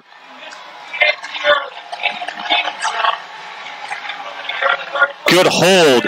This kick on the way has the distance. It is wide left. Calderon pushed it. And that's this huge turn of events. Because that goes down, that goes down as one of those holds. Yeah. That you need on the defensive side of the ball, especially when you wipe a touchdown off the board. They had 1st and goal from the 5. They go backwards. It was 4th and goal off the 22. The hold call, the loss of 6 or 7 there on that give to Brown. They were trying to get him around the edge. And it was interesting, Price didn't touch the ball on those key plays. The last 2, right. Yeah. The last 2 key plays of that drive, they went away from their bread and butter. And now Raytown back with it. Remember on that previous drive for the Blue Jays, they were rolling. They were across midfield when Campbell lost it off the back of one of his linemen. 3 right, 1 left. That's Hudson to the left in single coverage. Pressure coming from the backside. They set up the screen for Miller. Miller's got blocks. Flag flies as he scoots across the 25 and is gang tackled near the 29. But that's going to either be a hold or a block in the back. It's probably all of the above because Hudson did both on the play. He held initially as he was trying to get the block, and then he shoved the defensive back in the back. And that was well played, well executed up until Hudson did. There's a man for North Kansas City down. Pick your poison on that play right there. Yeah, I will say, outside of that, though, they ran that screen 3 or 4 times tonight. They run it beautiful. Well, and it's a great counter to this North Kansas City pressure because they're bringing it, because they're doing everything they can to get to Joe Campbell, and they're not doing it. I mean, they were early on, they were getting to Joe Campbell with just their 4-man, 3-man rush, but they've not been doing it. And the great counter to that, to keep those guys honest, is to run the screen passes, and anytime you can get the ball into Miller's hands, he's been very effective on those screen passes. It's a great play call. Unfortunately, it's going to get wiped out because of Hudson's penalty. What I think is the most...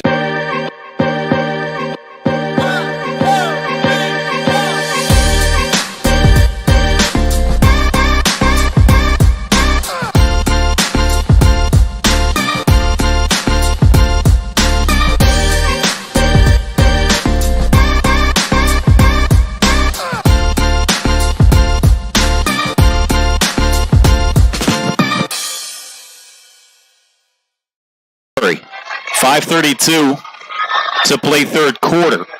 Yeah, speaking of, using Messiah Miller as a receiver, he is the leading receiver right now for Raytown. 4 catches for 103 yards and a touchdown catch.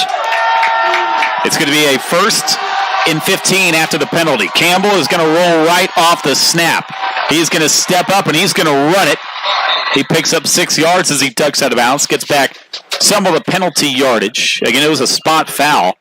So they lost 10 yards on that penalty, but he picks up 6. It's going to set up a 2nd and 9 play. Yeah, keep that, cut that, a lot of that penalty yardage out to, 2nd and 10, 2nd and 9 isn't much at all for this Blue Jay offense, the way that they moved the ball tonight. They actually mark him back near the 19-yard line. So only credit that run for 4 yards for Campbell. It looks more to us. Campbell They only send 3 men at him. Steps up, zips it right side, incomplete, too low for Devontae Key. And now it's third down. A big third down play here coming up for the Hornet defense. And Campbell's going to want that one back when he watches it on film tomorrow because Devontae Key was open on the comeback route. He didn't really step into the throw. Really the first bad throw we've seen tonight from Campbell. Just did not get enough arm strength on it, and it bounced right in front of the receiver because he was open. 3rd and 10, we'll call it. 5:15 to go in quarter number 3. 21-20. We've been deadlocked at this score since halftime. 3 left, 1 right. Miller in the backfield behind Campbell out of the pistol formation. The corners are pressed on the perimeter. They only send 3 at Campbell. Steps up, fires right side, and again, he short hops the comeback route, and it's 4th down. Didn't step into it, and in poor throwing motion for the second straight play, kind of short-armed it, too. And it's weird because he knew he had it. He had it. It would have been another first down throw, but he went a little bit too quick and short-armed it. And that's looks like it should be a hold here for this Northtown defense. Offense stays out there, but if you'll remember back to the first half, the offense stays out there in these punting situations, and Campbell will just take it and boot it away. He stands a little bit deeper than his normal shotgun formation. That's how you know he's going to punt it. He drops back an extra yard, and here comes that pooch kick, and he gets rid of a solid kick across the 40-yard line inside the 35, and it finally comes to a stop near the 32-yard line of North Kansas City. Good boot by Joe Campbell. And back with the Hornets. And more importantly, did not let C.J. Price return it. Good coverage there by this Blue Jay defense. And so back with North Kansas City. And again, last time they touched it, they got all the way down inside the 5, had 1st and goal, went backwards, missed a field goal from 39 away. And again, the field goal, it's almost out of the question at a point. I mean, 0 for 3 on the year. Honestly, if you're Northtown, you shouldn't have to rely on your field goal kicker to make a big play. You need your star running back, your offensive line to step up and make a play here in this key third quarter. Price on a counter give lunges to the 38-yard line. And again, if you're not familiar with C.J. Price, the guy coming into tonight through 8 games had rushed for nearly 2,500 yards, amassed 36 total touchdowns. Guy's a monster at 6'1", 220. He's over 200 yards rushing tonight with 2 rushing touchdowns. He is your leading candidate for your 8-10 Varsity Player of the Year right now.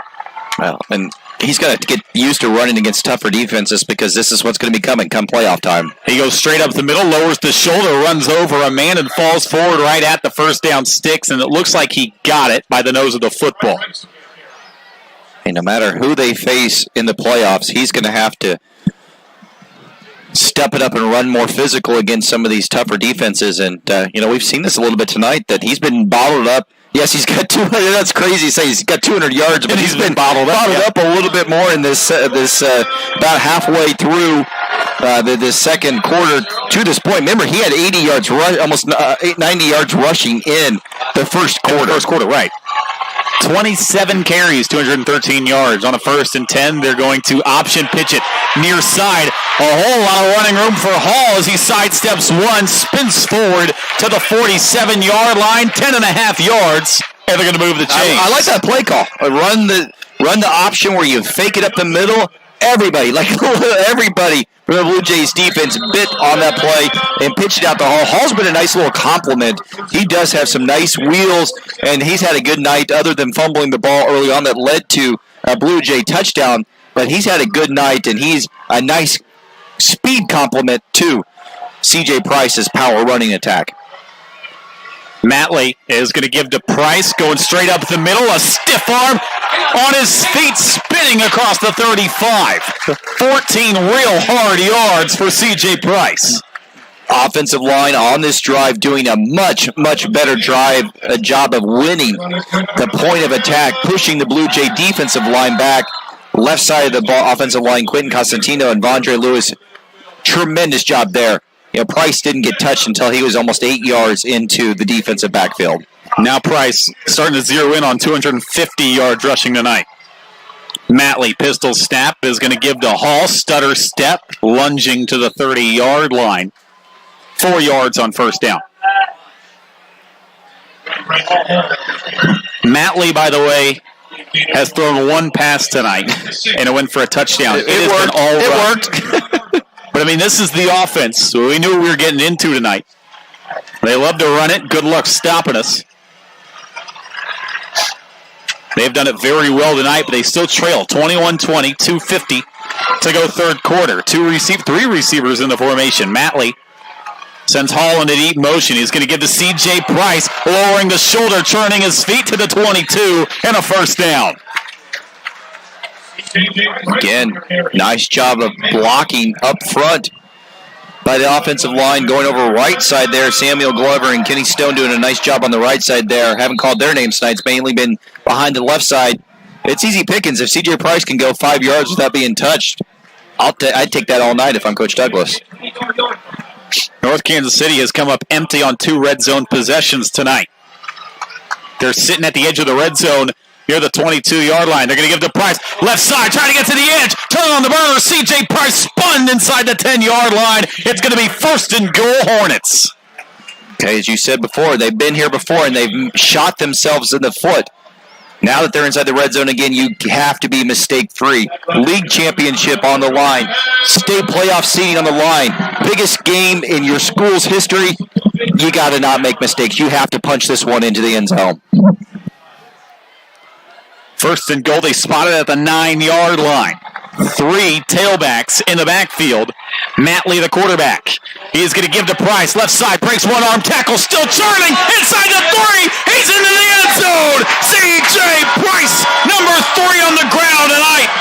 For big number 10. And North Kansas City is back on the high side. You're right. This offensive line, again, left side doing what they do best. Just dominating the point of attack. And C.J. Price doing what he does best.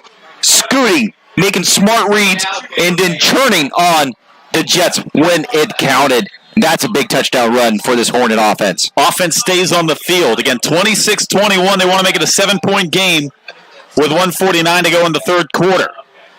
The kicking game has been an adventure, to say the least, all night. The offense stays out there. Hall in motion. They're going to give to Price. Left side, lowering the shoulder, burning into the end zone. Oh, C.J. Price showing the power that time. And it's a 7-point lead for the Hornets on your Sports Radio 810 High School Football Game of the Week.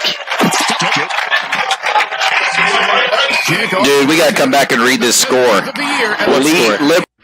High school sports fans, Trent Green here, and when I want the latest scores and news, there's only one place I go, 810varsity.com. Live scores, features, brackets, and even watch games live on the laptop, phone, or mobile device. Watch the Lee Summit, Blue Springs, and Park Hill schools, Blue Valleys, Olathes, Rockhurst, Miege, Lansing. The list goes on into Missouri and Kansas. And playoff broadcasts too, plus top 25, awards, and more. Check it out now, Kansas City's home for high school sports, 810varsity.com.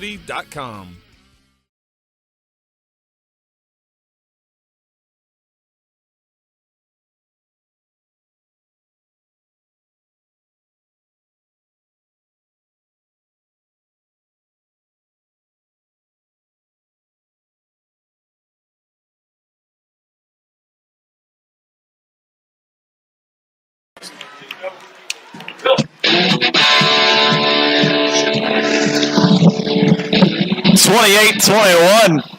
We got our singlets on for this track meet. Boy, it's been fun. North Kansas City. That, Tim. Thank you. I was working on that. I've never worn a singlet in my life. Have you not? Never. You can pull it off. Yeah, I don't know about that. I don't know about that. How big was that touchdown? We'll talk about that here just after kickoff. Line drive kick. It's going to go 2 yards into the end zone in North Kansas City. They want to host some playoff games, and it's looking good. Well, especially looking at this score. Maybe the shocker of the night. Liberty Blue Jays, the other Blue Jays in town, 31. The Staley Falcons, 7. That's top 5 Staley. 1 loss, Staley losing only to Lee Summit West, getting blasted right now by a 3-loss Liberty squad on the road. And that has huge playoff ramifications. We'll talk about that here in a second. But now Raytown down 7. Back with the football from their own 20-yard line. Campbell will go back to work. He's going to put Key in motion to the right side. He is going to flip it out to Key right side, and it is going to be too far behind him. Incomplete second down. And North Kansas City, they're 8-0, remember. But they're in the same district as Staley, and right now it goes off points. So it doesn't necessarily go off just record. They're behind Staley in that district. With a Staley loss tonight, a North Kansas City win, they would, without a doubt, vault the Falcons and secure home field advantage. It should. You know, unless there's some magic formula that we don't know about, and it's figuring out the playoffs is sometimes hard in Missouri. But I tell you what, how big would that be? Campbell on a second down, short drop, is going to flip it right side into the flat. Burks stepping out of bounds near the 26-yard line. Jaheen Burks has been utilized early and often throughout the ball game. Of course, Raytown says we got something to say about that. So there's still a lot of game here left to be played. And of course, Raytown's playing for a number 1 seed in their district right now because they're ahead over Fort Osage. I got to check the Fort Osage score, but right now they're on the number 1 line. It's a slim lead they hold over Fort O. So again, they need to win tonight as well. With the playoffs starting next week in Missouri. Here's a 3rd and 4 play for the Blue Jays. Short drop, Campbell flips it out. Miller, he's got a lot of room. He's across the 30, 35, and steps out of bounds. There was nobody out in the flat to pick up Miller, and he's able to easily scamper for a first down. Yeah, Fort Osage is up 46-0, so they're cruising. That being said, they should hang on. Yeah, they should. That being said, you know, Fort Osage does have a couple losses, so you know, and Raytown did beat them head-to-head earlier this season, so you got to feel good if you're Raytown that you're going to hold on to that spot, but you know, worry about winning this game first and foremost right now. Quads formation. Campbell is going to zip it right side, a hitch. He completes to Hudson, turns his feet near the 43-yard line. That's 7 yards on first down. Can't complain. No, I like the play call. Got it out of your quarterback's hands quickly, and it's an easy throw because we've seen Campbell miss on a couple throws here in this third quarter. Easy throws where he started either behind the receiver or bounce past it twice on critical third down plays. That's an easy play. Get your quarterback some confidence back and get it into your Division I receiver's hands. Yeah, those last 2 play calls, they're rhythm play calls, trying to get Campbell going again.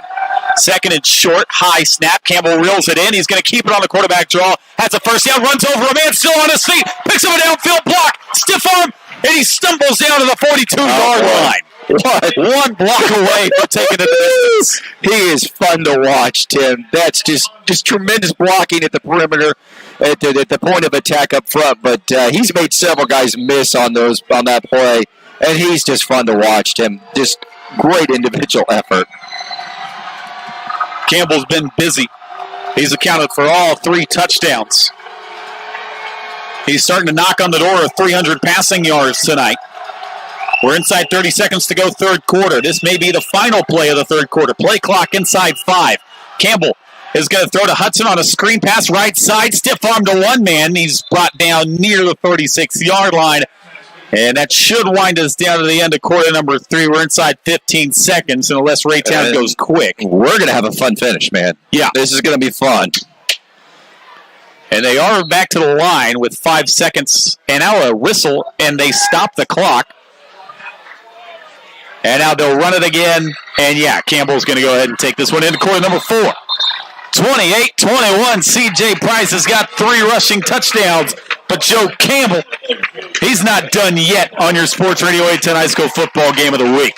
The votes are in and the people have spoken. The majority of Kansas City residents are sick of their old rides. Ted Hater here from CarSmart. All these political ads are hogging the airtime and blocking me out, leaving me with absentee buyers and way too many cars. So I'm left with a huge election selection. That means you could drive for 0 down and 0 payments till 2019 on any nicer, newer car in stock. Plus, my perfect payment program means we work harder and care more. We want to help you drive a nicer, newer car that makes you feel like a winner. So cast your old ride aside and vote for a nicer, newer car today. Join the nicer, newer car party and drive for 0 down and 0 payments till 2019. Worried your credit will keep you off the ticket? Don't be. My For the People credit approval process means we want to say yes to you. Elect to drive a nicer, newer car and drive for 0 down and 0 payments till 2019. Hurry. Just like campaign promises, this deal won't last past the end of the month. I'm Ted Heater, your dealer for the people. See all the cars at GetCarsmart.com. That's GetCarsmart.com. Credit requires bank approval. Negative equity may be refinanced. Offer absolutely ends on October 31st, 2018.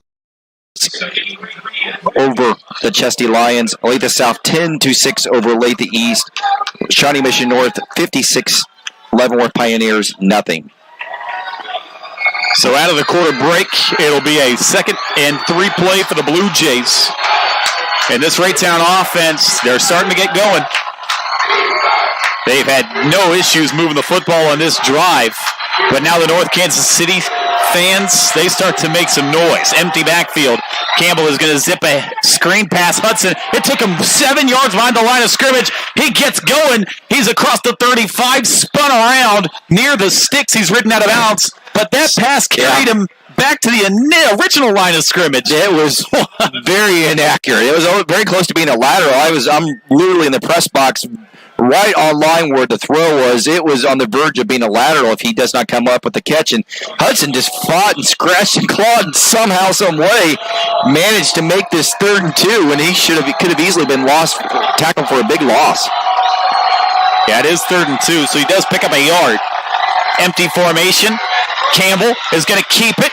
A little hesitation move, and he plunges forward to the sticks, and I think they're going to give it to him. Should give him the first down. Should give him the first down. You knew that was going to be a quarterback draw the entire way, and it's interesting.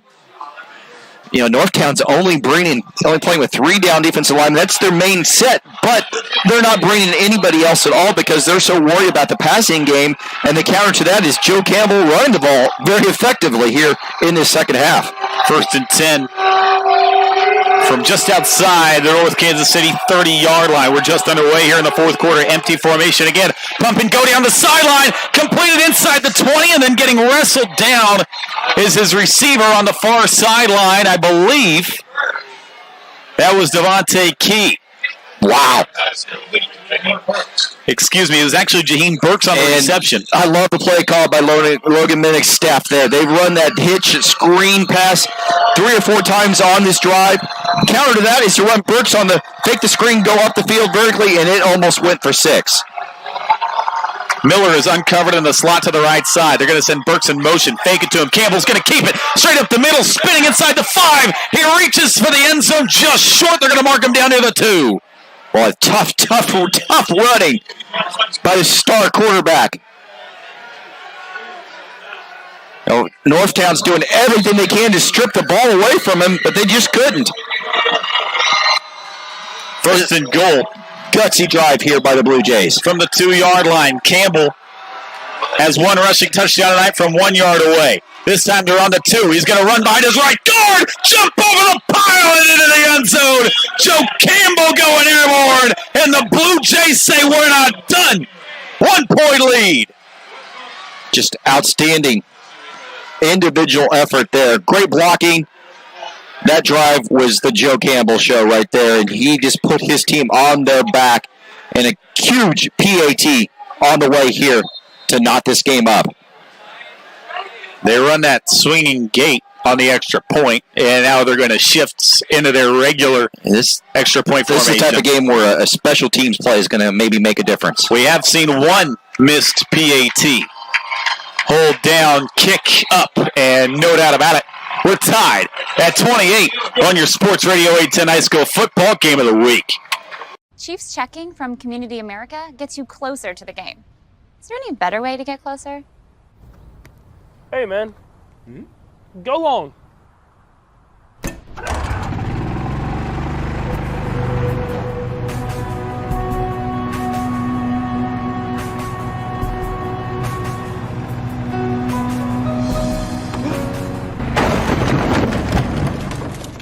Chiefs checking from Community America.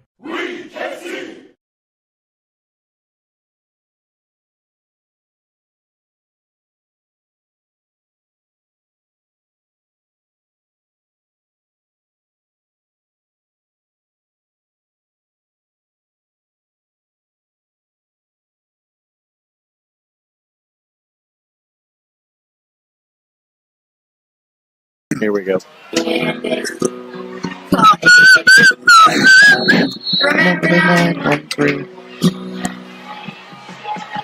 we have another onside kick coming? We've seen 3 of them from Raytown today. We're going to get a 4th. Takes a high hop. It's alive. This time Raytown's got a shot at it. They're saying they have it. It went 10 yards exactly. They think it got touched before 10 yards.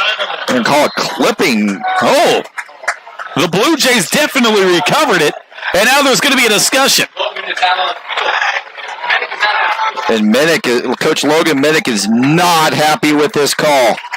The Hornets are saying they've got it, or they're saying it's against Raytown, and it's going to negate the recovery. You know, Coach Minnick is a pretty animated guy, but he's having to have his coaches and his players restrain him because he is not happy with the call. We haven't gotten the call yet. Is it a clip, and where was there a clip? I don't know. I mean, the way that the referee came up, he initially called a clip, and it would have to been somebody coming low to try to block that initial line of guys at the line of scrimmage there, on the front line of the receiving team. But honestly, Tim, I've never seen that called. No, ever. If that is indeed the call, I've never seen a call. And it's a live ball. I don't know. But again, we don't have the power of replay, so we can't go back, and we're all speculating up here. White Hat's over there talking to Coach Minnick, and I have a feeling he's not. He's arguing the point rather emphatically. It's going to be 1st and 10. I thought the ball went exactly 10 yards, and I thought that a Hornet touched it first. But again, I don't see what they threw the flag on anyway, so I think my point is kind of mute at this point. But Minnick definitely thinks he has an argument, and he's still letting the White Hat know about it on the far sideline. And it's a big call in this game. 10:41 to go, fourth quarter, and it's a new ball game, 28-28. I mean, we still yet officially have not gotten a call. Right. Because Raytown recovered it. They threw the flag. They gave an initial indication, but never made a call to the booth. Well, is this a re-kick? Is that because that's what could be the discussion? Because suddenly now the Northtown special teams are out on the field. And now Coach Douglas is running out on the field too. And Douglas is going to meet him. Coach Minnick's going to meet him in midfield. Oh my gosh! There are now flags everywhere. Both coaches have come out to midfield, hot about this call, and we still haven't gotten a call. And Coach Douglas is out there too, but Coach Minnick, his staff got flagged. But Coach Douglas is out there at midfield. Was out there in midfield also. Obviously. And it looks like we're going to have a re-kick after all this. Here comes the call. Maybe. I don't know. I thought we were going to have a call a while ago. And now they're going to go discuss it again. Well, this has been a crazy sequence. And it's an important sequence, too. Yeah, vital. Because it wipes off a special teams recovery by the Blue Jays. And potentially, if this is re-kicked, suddenly Northtown should get absolutely just tremendous field position. A block in the back on Raytown is the call. And personal fouls on both teams, obviously for the coaches deciding to have a powwow at midfield with the umpire. I think this game means a little bit to these coaches. The Raytown's coaching staff running up and down the sideline trying to get their crowd loud. Guess what? Northtown's coaches are doing the same thing. It's getting loud. This is an incredible atmosphere. This game means so much to both of these communities. And we're going to have a re-kick after all that mess. They're going to line it up and boot it again. This time, though, it's going to come off the 30-yard line. And you got to assume you're going to kick the ball deep, right? You would assume so. But again, we've seen 4 onside kicks from Raytown already. And that time, they got the bounce. It was a well-executed onside kick, other than the block in the back. And now Minnick has more words for the officials on the far side, which slows us down. But I'm with you. I think logically, the call here is to boot it deep. Because now the field position is against you, kicking off your own 30. I would like, obviously we weren't watching it. You didn't get a replay. I would like to see that again. I mean, we'll have to go back and watch the tape after the game and see. I would like to see it. I can't definitively say one side or another. But again, blocking the back was the call. We got a re-kick off the 30-yard line. McCready. He is going to pooch kick this one to the near side. and Hall is going to field it cleanly. Hall across midfield, and he's dropped near the 49-yard line. Wow. So after all that, North Kansas City is right back where we thought they were going to be. Well, no, because it was going to be Raytown's ball. But regardless, regardless, it's not as good of a result as possible for Northtown after what all happened there. And now you got to turn to your star running back to make a play.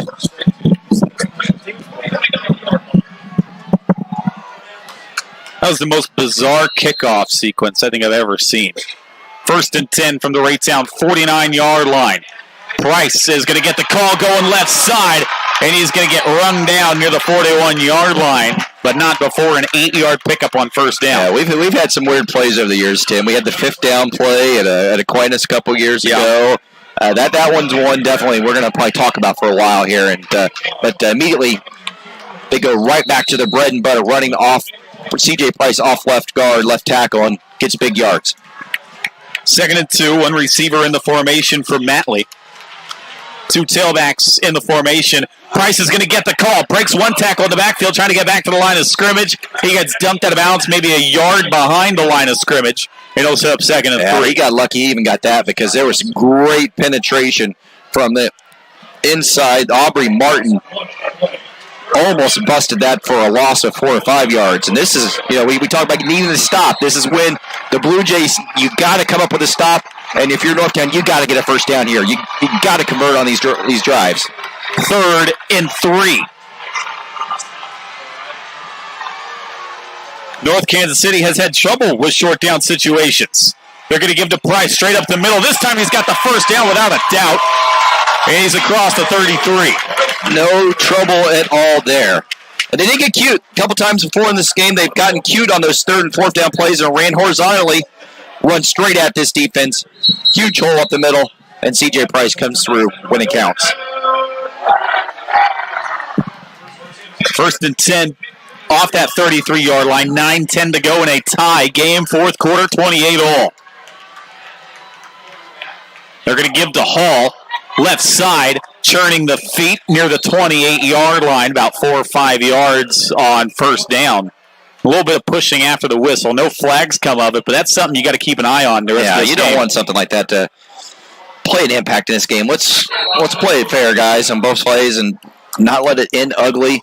It's been too good of a game to let something silly, 15-yard penalty, change the impact of this game. We've had a few of them that have been real big in this game. Personal fouls, that is, after the whistle. Now here's a 2nd and 5. Brown in the backfield alongside Price. They're going to give to Price. Left side on the stretch play. He lowers the shoulder across the 25-yard line. That is near the 24 and near the sticks. And depending on the spot, he may be just short. This just has a feeling of somebody make one stop on either side of the ball, and that's going to be the difference in this game. It is just short, 3rd and a yard for North Kansas City. 8 minutes to go in this ball game against the number 2 team and the number 7 team in Missouri Class 5. 8-0 over 7-1. Price the call. Price jumping over the pile. He's got a first down as he falls to the 21. Nothing fancy about that. Just give it to your star running back and let your offensive line do the work. I want to see this guy with a basketball in his hands. Does have some ups, doesn't he? He would be fun to watch on a basketball court. Bet he can run track probably too. I would. Yeah, he just looks like one of those guys that got to do it all. What he does, he's going to be good at it. 1st and 10 from the 22-yard line of Raytown to go the Hornets after the first down carry by Price. They're going to give the Hall straight up the middle to the 16-yard line. Call it 6 yards on first down, and it has been clockwork for North Kansas City on this drive. And the rushing numbers, as we're accustomed to, outrageous for North Kansas City tonight. Price zeroing in on 300 yards. He may have hit it already. 2nd and 4 play. Price is going to run straight up the middle, lowers the shoulder, bangs into a Raytown defender across the 15-yard line. And it's going to set up a 3rd and 1. Well, we've seen them down here multiple times and self-destruct with either penalties or making bad play calls. This is when you just don't get cute.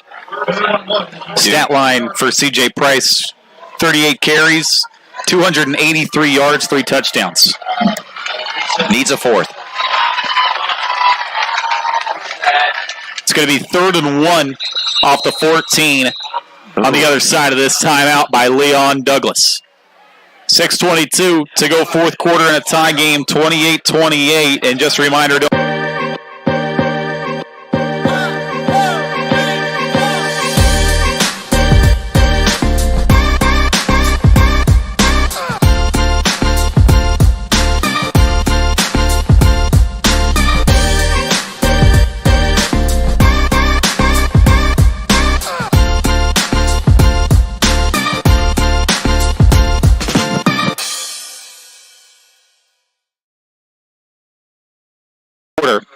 and a big 3rd down coming up. Indeed. Interesting they had to burn a timeout because of an equipment issue there. With quick scores from 18 Varsity scoreboard, Blue Springs now up 36-23 over Park Hill.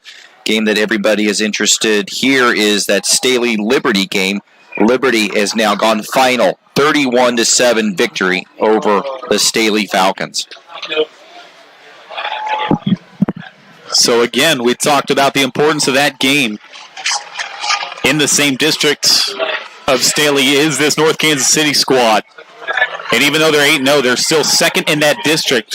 But with that Staley loss and a win tonight for the Hornets, if they're able to pull it off, could vault them into that number 1 spot and clinch home field advantage. Man goes in motion out of the timeout. They're going to hand C.J. Price, goes a stiff arm, trying to get back to the line of scrimmage. He's pushed out of bounds near the 15-yard line. It is going to be tight, but I don't think he got there. He may have lost a half a yard.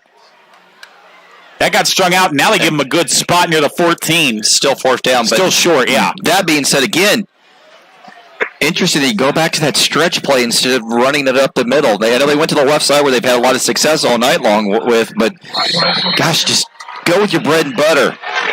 Play hard, and here you are if you're Raytown.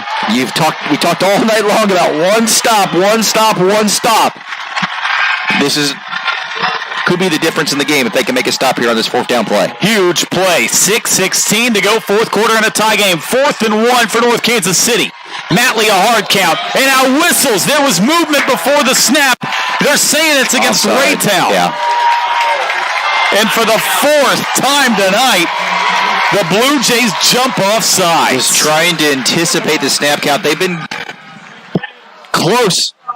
They've been close, he said 4 times. They've been close on about 5 or 6 other times. And sometimes it's worked for them on these key plays, but just a fraction of a second too early, and it's costly. 1st and goal off the 9. Confusion in the backfield. Matley is going to get swallowed at the 12-yard line, and that was miscommunication. That was Matley there. Everybody ran left. He faked right. Not the type of play you want from your junior quarterback to make. Another huge red zone mistake. Twice tonight, I mentioned it on the previous drive for North Kansas City, twice tonight they have been turned away inside the red zone. And there mainly been self-inflicted wounds, whether that's holding or making interesting play calls. But right there, that's an unforced error when your quarterback runs a fake to the right and everybody on the field goes to the left. 2nd and goal. Price hops over 1, falls forward near the 9, and it's 3rd and goal. And again, Matley has thrown the ball 1 time tonight. So do you dare? You got it. I mean, what do? You haven't kicked a field goal all season long.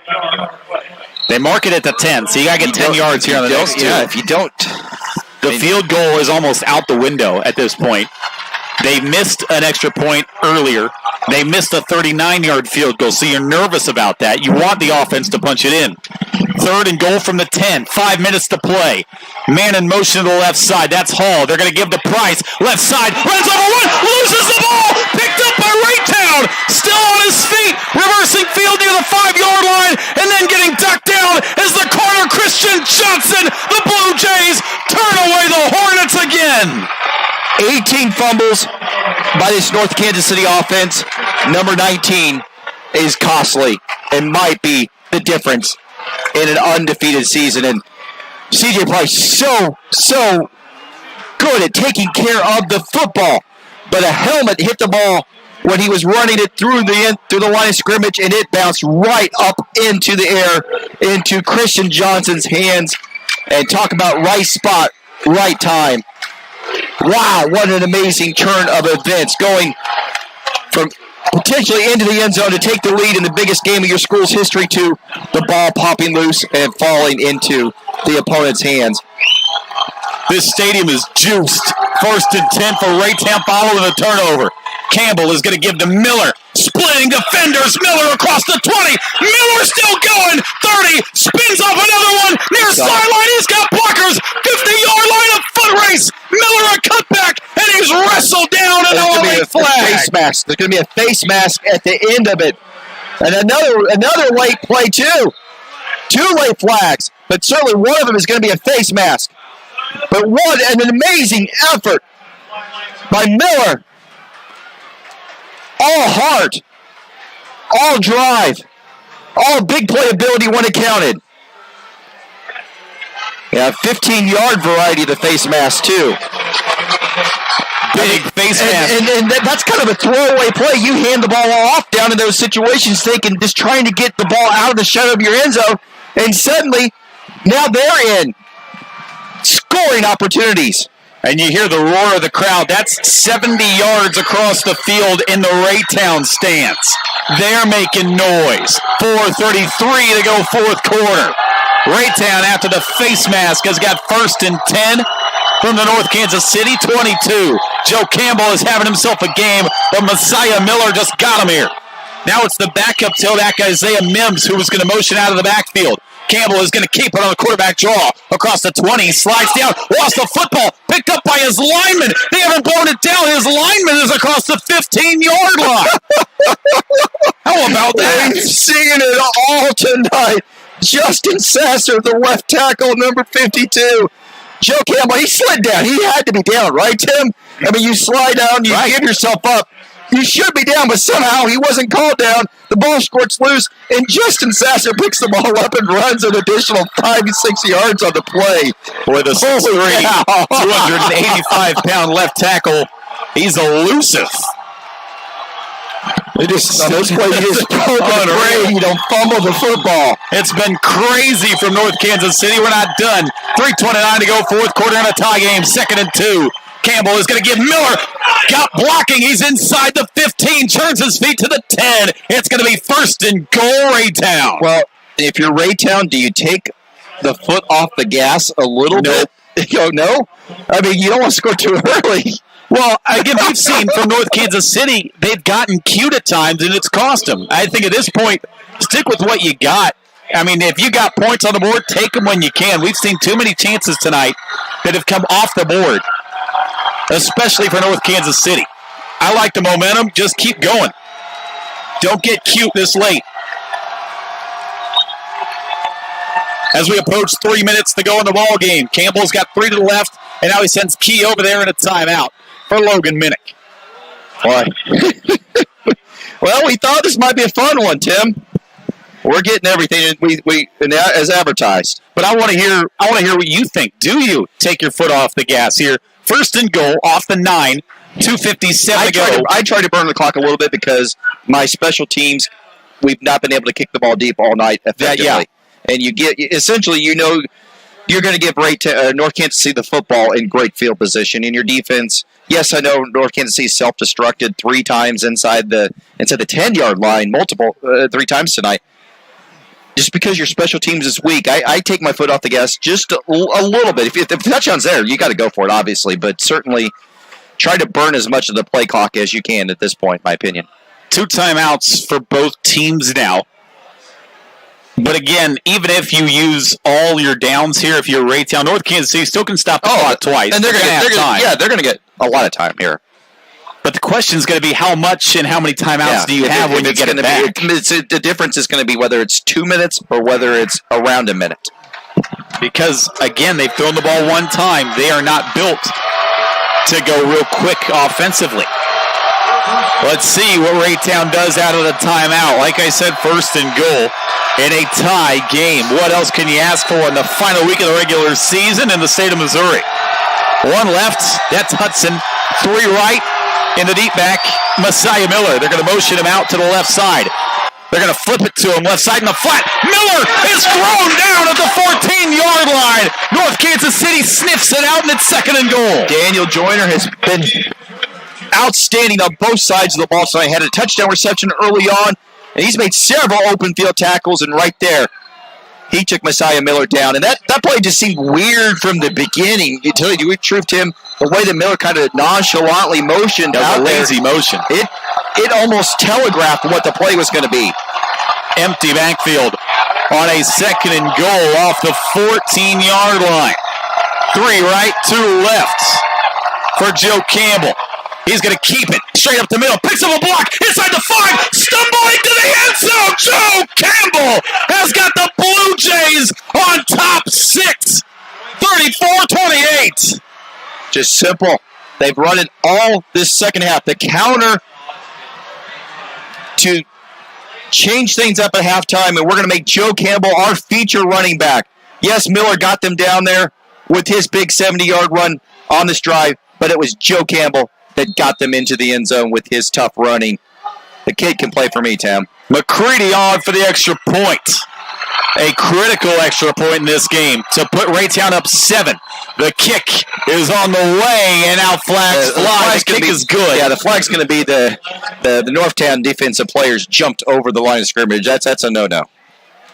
Doing anything they can to turn that kick away. And they're going to discuss it, but they should be given the option. They're going to decline it and take the extra point, just waiting on the call. Now, surely, on the kickoff, you kick it deep, right? Got to. I mean, you got to, right? And, yeah, there's the call. It wasn't just one guy. There were 2 or 3 guys that jumped over the line of scrimmage. And 35-28. We'll keep you right here. We don't want to miss a second in this last couple of minutes. 2:11 to go in the game. Quick reset. Joe Campbell. Boy, he has put on a show for Raytown. He has combined for all 5 of these touchdowns. He's thrown 2. He has ran in 3. One from 1 yard away, a 2-yard plunge, and then that 14-yarder just seconds ago to put Raytown up 7, 35-28. Yeah, he's 17 of 27 for 271 yards and 2 touchdowns in the air.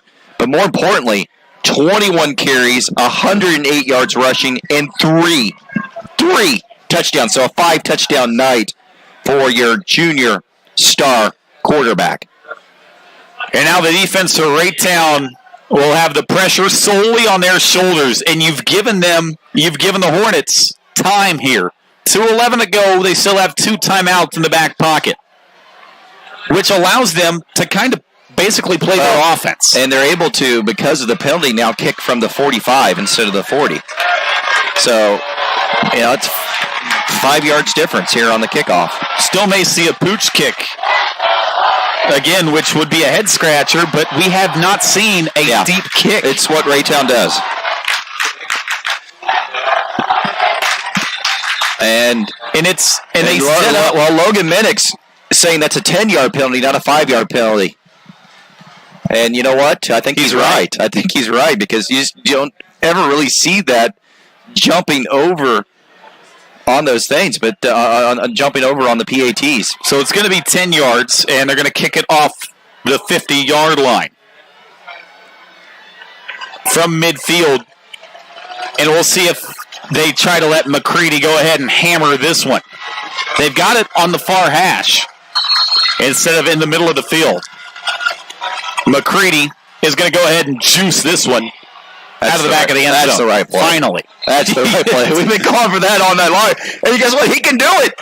He can do it. It's not that they can't do it. It's obviously that they're doing it from trying to do it from an advantage standpoint and steal possessions in a game like this. And all right, here you go. Here we go. Your star running back fumbled the ball at the biggest moment of his high school career. Looking for redemption. Has a chance for redemption right here. And again, a win for North Kansas City would almost certainly vault them into the #1 spot in their district. Probably bump them into the #1 spot in Class 5 heading into the playoffs. A loss would probably keep them on the 2 line and have them at Staley in 2 weeks. Here we go. Hall is going to be your quarterback. Price the deep back. Hall is going to keep it. Running near side, looking for blocks. It sets up near sideline 28, spins across the 30, wrestled down to the 32. 13 quick yards for Brandon Hall. And got out of bounds, too. So save a timeout, save time. Boy, he is quick. He is. When he wants to turn it on, man, he turns it on. And that only takes 6 seconds off the clock. 2:05 to go in the ball game. Each team with 2 timeouts. 1 receiver in the formation. They're going to direct step at Matley. He's going to throw it down the seam. A jump ball is tipped up and incomplete. They tried to pull a rabbit out of the hat. And look who they targeted down the field. And Chase Frank almost had the interception. He's going to be dreaming of that all night long. And you're right, Adewambe, lined up at tight end. The defensive end Northwestern commit, Adebawe, was the one they were looking for down the seam. 2nd and 10. They're going to go out of the shotgun here. Matley wants to throw, is going to zip a screen right side, batted up and incomplete. 3rd and 10. Outstanding. Tim Cashier, we've called his name all night long. Big play after big play after big play. Got his hands up and disrupted a screen pass. 2 non-North Kansas City plays back-to-back. Suddenly now, the Hornets' backs are against the wall here. 3rd and long. Not what they're normally asked to do on offense. What do you dial up here? You got to get the ball in Price's hands somehow. Whether it's a run play and you set up a 4th and short or you throw a screen to him, you got to let your star touch the ball. Raytown showing pressure.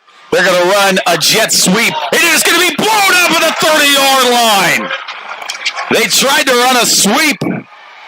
Raytown sniffed it out, and again, Price does not touch the ball, and it's 4th down. Decision time for Leon Douglas.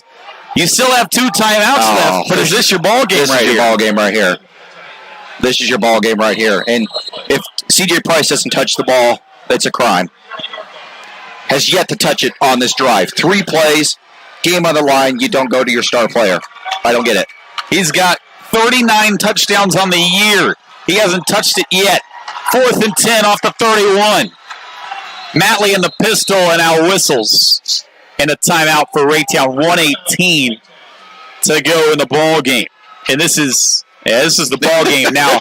Because again, if you decide to punt, maybe you can take two timeouts and get the ball back with barely any time. I don't mind being cute on one play. Yeah, but back-to-back plays where your star doesn't touch the ball, where he's ran for 300 yards tonight and been running big chunks. I don't get it, to be very honest. The cute play almost worked once, but then you take the ball out of your star player's hands multiple times on this drive.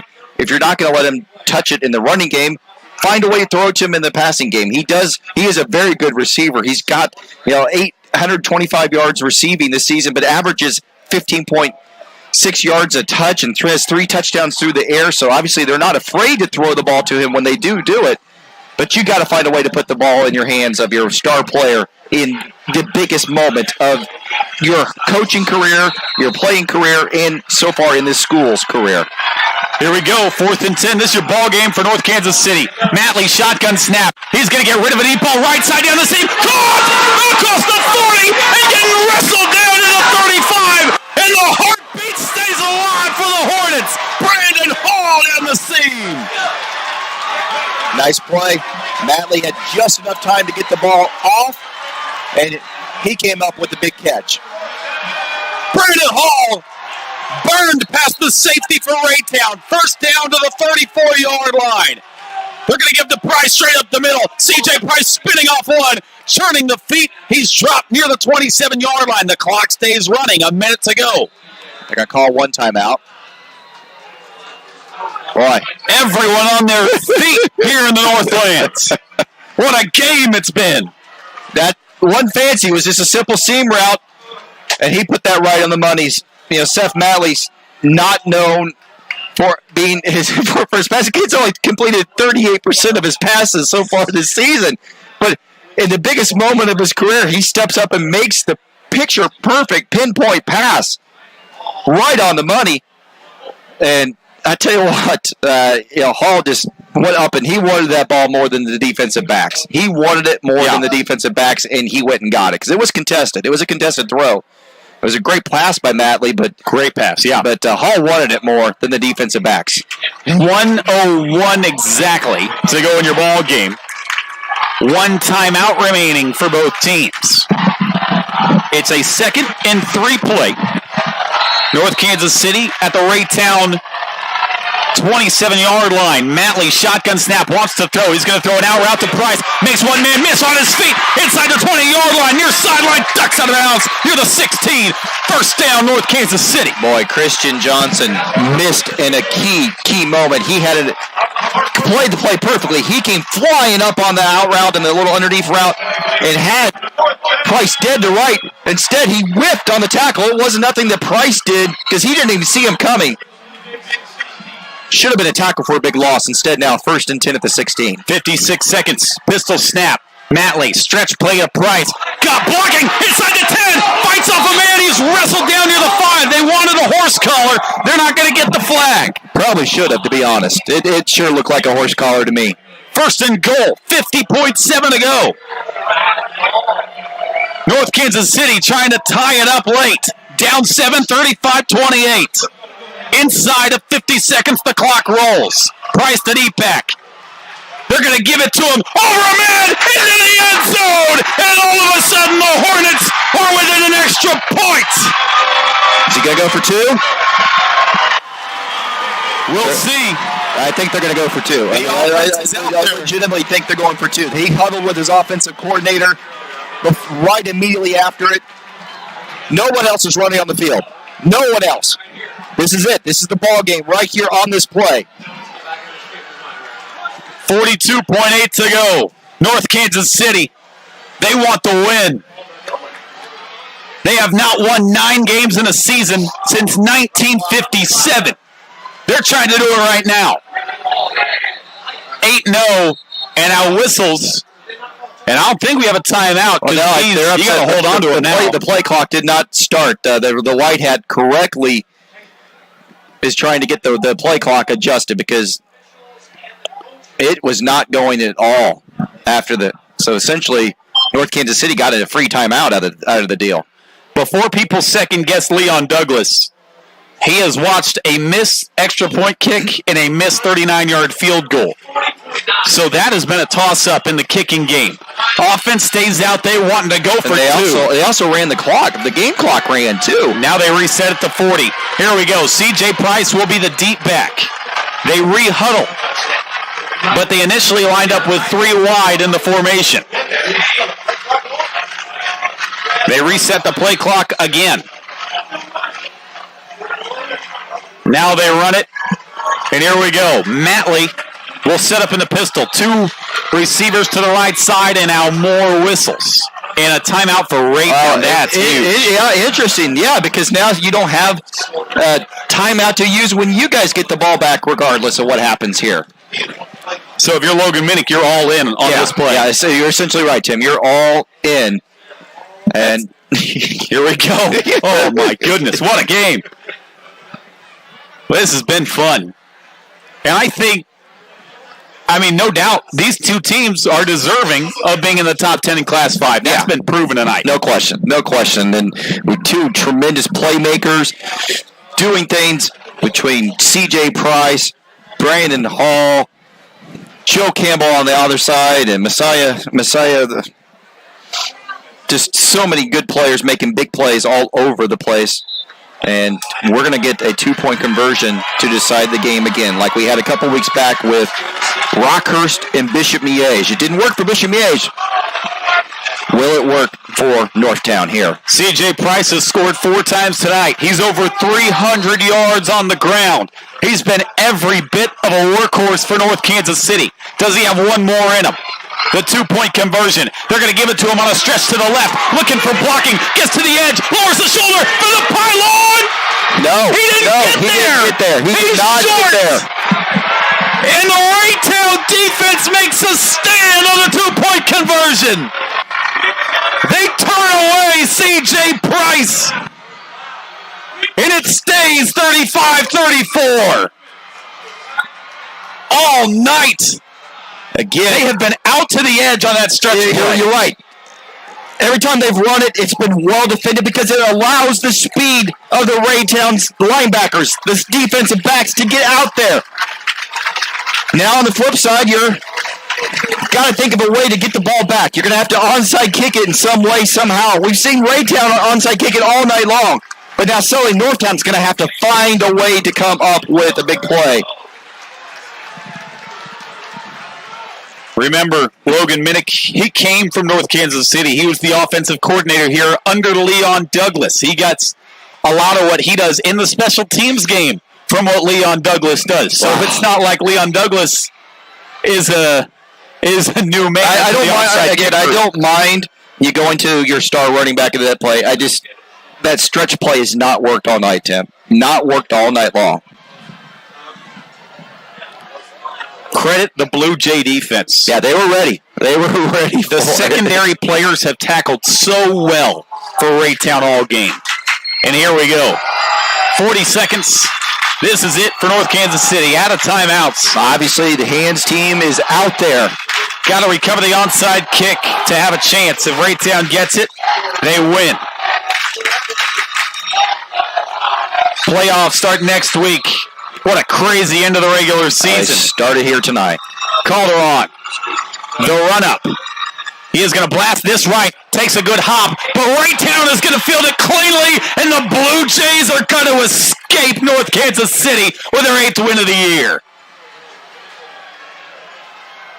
Devontae Key comes up with the recovery, and it did exactly what you want on an onside kick. It bounced up, and you hope that your gunners can get down there somehow, some way, and knock the ball free. And what a victory for Logan Minnick's squad here, assuming they cannot. We can down the ball here if you're Blue Jays. This game lived up to all the hype and then some. Oh, and then some.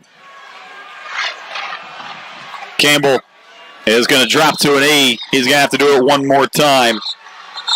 What a game on both sides. C.J. Price, 45 carries in this one. 315 yards, 4 touchdowns. You know what, though? Give me Joe Campbell. Oh, yeah, without a doubt. What a game. 17 for 27 throwing the football, 271 yards, 2 touchdowns. And you know what? This story for the Northtown squad, it's not over. I mean, it's not over.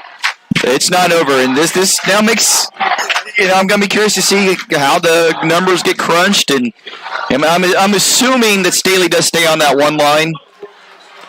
But again, they got hammered tonight. Yeah. And again, it's going to be a toss-up because they were tight coming into tonight. And again, it's not a win-loss thing in Missouri. And another fall to an E. It makes the old BCS formula look like it was right. Joe Campbell killed him with his legs tonight. 21 carries, $108 on the ground, and 3 touchdowns. 5 total touchdowns for Joe Campbell. And what a win for Logan Minnick's squad. Last win, we've talked about all the history being broken here in North Kansas City. Raytown has not had a winning season since 1991, and now they are the Suburban White League champions. Raytown comes out to North Kansas City, and in a great game. Came in the Lions did. I mean, this is the game that everybody talked about this game. This was Northtown's chance to show everybody in the city that they're legit, and Raytown came in here, came back, and with gutsy play, gutsy defense, big moments all over the place, and pulls off a huge victory. Hey, without a doubt, though, these two teams, they are legit as they come in Missouri Class 5. North Kansas City. And look at that, Joe Campbell running over to the Raytown crowd. Getting them juiced on the far side. What an atmosphere, what a game. 35-34, Raytown pulls it out on the road. Their 8th win of the year. After starting 1-1, they are red hot. They have won 7 in a row behind the play of Joe Campbell. North Kansas City. They dropped their first game of the year. They dropped to 8-1. Good news, everybody. Playoffs is next in the state of Missouri. Oh, we couldn't be any more ready for it. It was a thriller tonight, 35-34. Again, Joe Campbell puts up 5 total touchdowns, and he outduels C.J. Price in this Hornets attack by only a point. They turned away North Kansas City on a 2-point conversion. And Raytown, they secure that number 1 seed in the district. For North Kansas City, they still got to wait, see what the voters say after Staley gets hammered. But for Jeremy Crabtree, I'm Tim Spurl. It was a fun one tonight. We're going to send it back to the studio. They got all your scores and stats. Later, fellas. No post game. They're getting ready. They don't need us, though. Do they need us? Probably not. What's up? They need us? They usually take us. Holy cow. That's